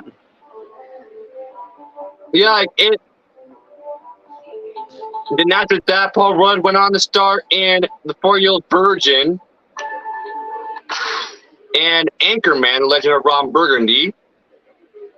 And now look at him where he's at now. Now he's literally playing the superhero called Ant-Man. Ant-Man. And do you know he was actually approached to return as Tommy Doyle for Halloween Kills? I mean, for Halloween Kills, Ray. Why? I mean, like. But sadly, the decline because he was already busy doing filming for the Ghostbusters the Afterlife movie.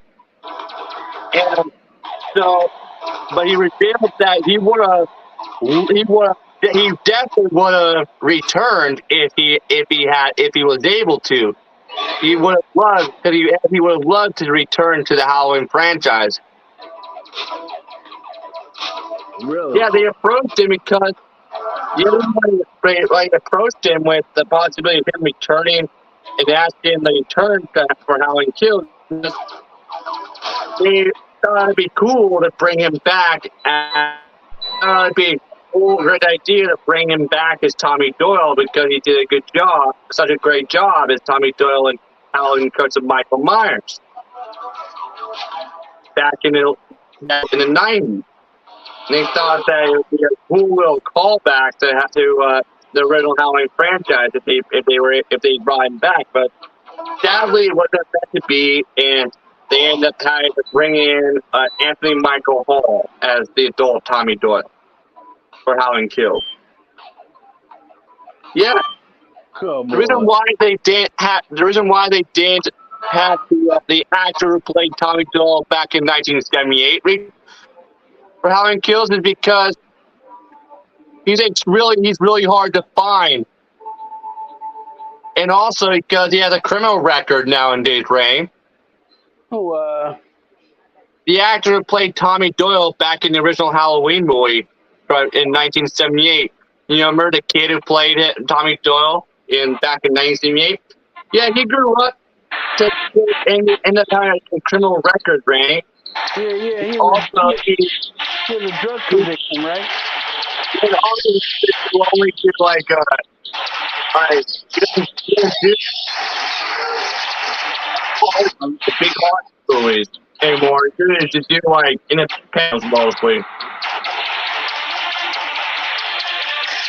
Guess who else? Guess who's trying to revive his career now? Colin, guess who's trying to revive his career now? Who? Pee Wee Herman. Yeah, it was fun. Pee Wee Herman, dude. No, Pee Wee Herman played the Penguin's dad in Batman Returns. Yeah. How you know, I think that so many people were like very surprised in this movie series when he popped up in the film.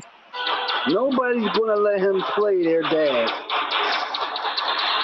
Nobody's gonna let him. But you know, he returned as Tommy Doyle's dad. He played Tommy Doyle's dad again years later in the Gotham TV series. Yeah, but nobody's gonna. What I'm saying is nobody's gonna trust him. Nobody's gonna trust him because of what he did. Come on now. Nobody's gonna trust him because of what he did. And I agree with the parents. He should not have a TV show that kids can watch. Yeah. Because of what he did. Playhouse. He should not have a TV show that kids can watch. And I'll tell you why. Because Pee-wee's Playhouse, while it was good, he should have never went and did what he did in the public theater. He should have never did it. Yep. It was in a public theater. Kids was in there. Kids and their parents was in there. Yep. He was like that, Ray. He was arrested for public lewdness.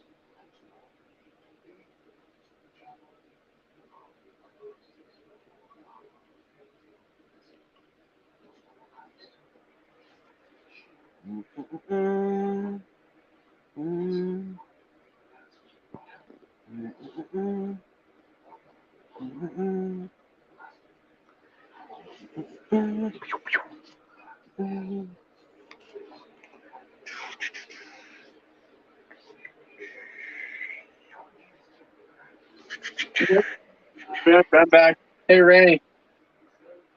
Go ahead. I'll be right back. Be right back.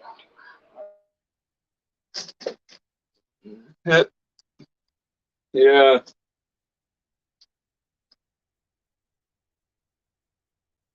You know, it's interesting playing Michael Myers in a Halloween movie. It is because he's a really hard character to play. He is. His gun is tied. Oh my god.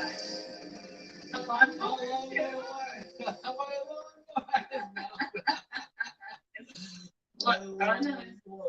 My babies. The babies seem fine. He tried to make up for him.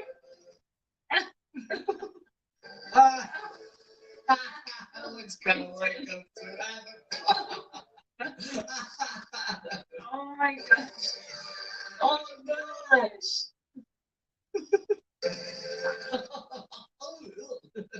They don't explain things. Yeah.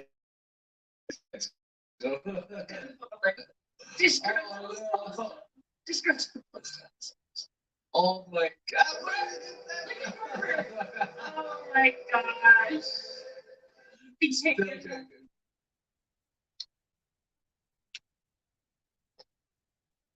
Yeah, Michael Myers. He's a really hard character to play because, I mean, every time an actor plays him, they can't. For some reason, they can't give the character's movements right.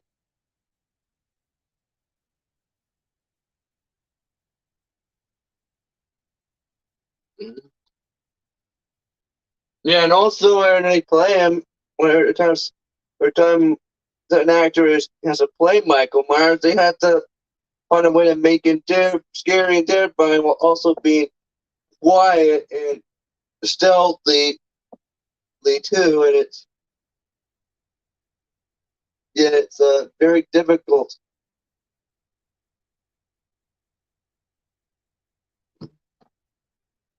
Three.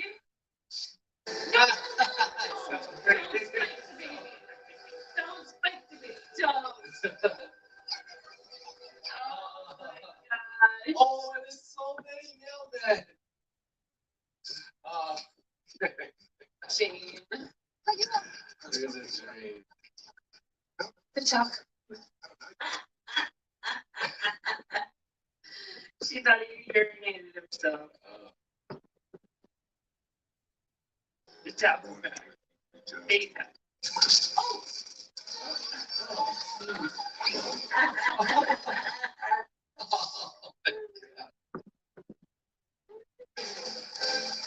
Look, Canadian flag. Hey. Anna Nicole Smith. Pinball machine. I guess so. Yeah, definitely. John. What the heck? I got rights to this? Oh my god. This is the way he goes to blow up the Star Destroyer. Death Star. Death Star. What in the world? Oh, look. Fantastic. Jurassic Park. I'd still really like to see Jurassic Park. What's the I rest? just think it's scary. Stop. If it's like that, no way. Was Jurassic Park no CG? Yeah. They did stop go motion? No, they did CG. But that was like early season things. From what I can remember, I haven't seen it in years. I think it was CG. So that was out of Jurassic Park, that scene there? No, that's fake. That's why I made the funny sound. Oh, it looks so bad. Good the dogs.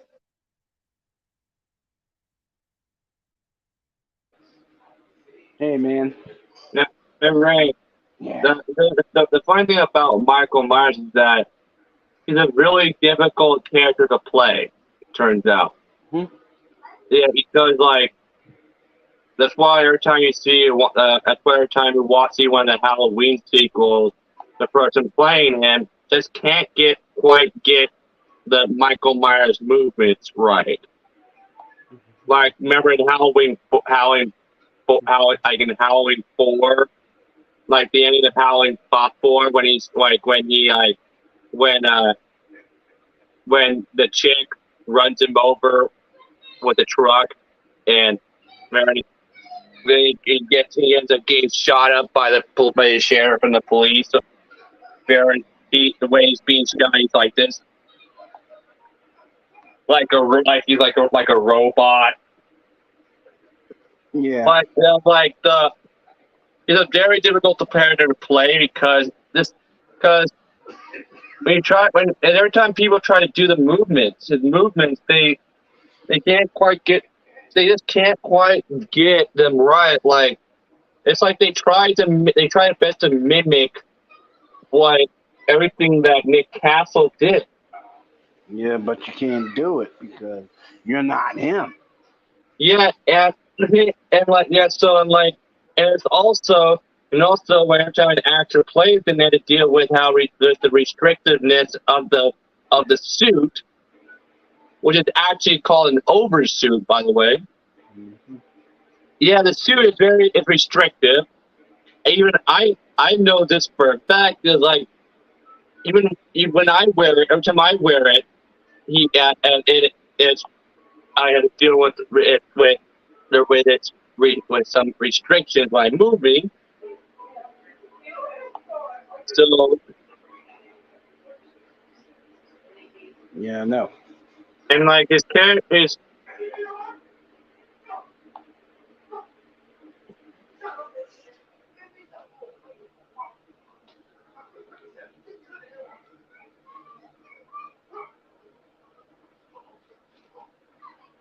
Hey, Colin, I'm going to have to end this because it's getting late for me. Yeah, that's fine. All right, man. Till light. Thanks for being my co-host, buddy. Yeah, of course. Any time. All right, man. Always. Let me know if you guys make any material. Just upload it now. I will. All right, man. Peace out. Yep.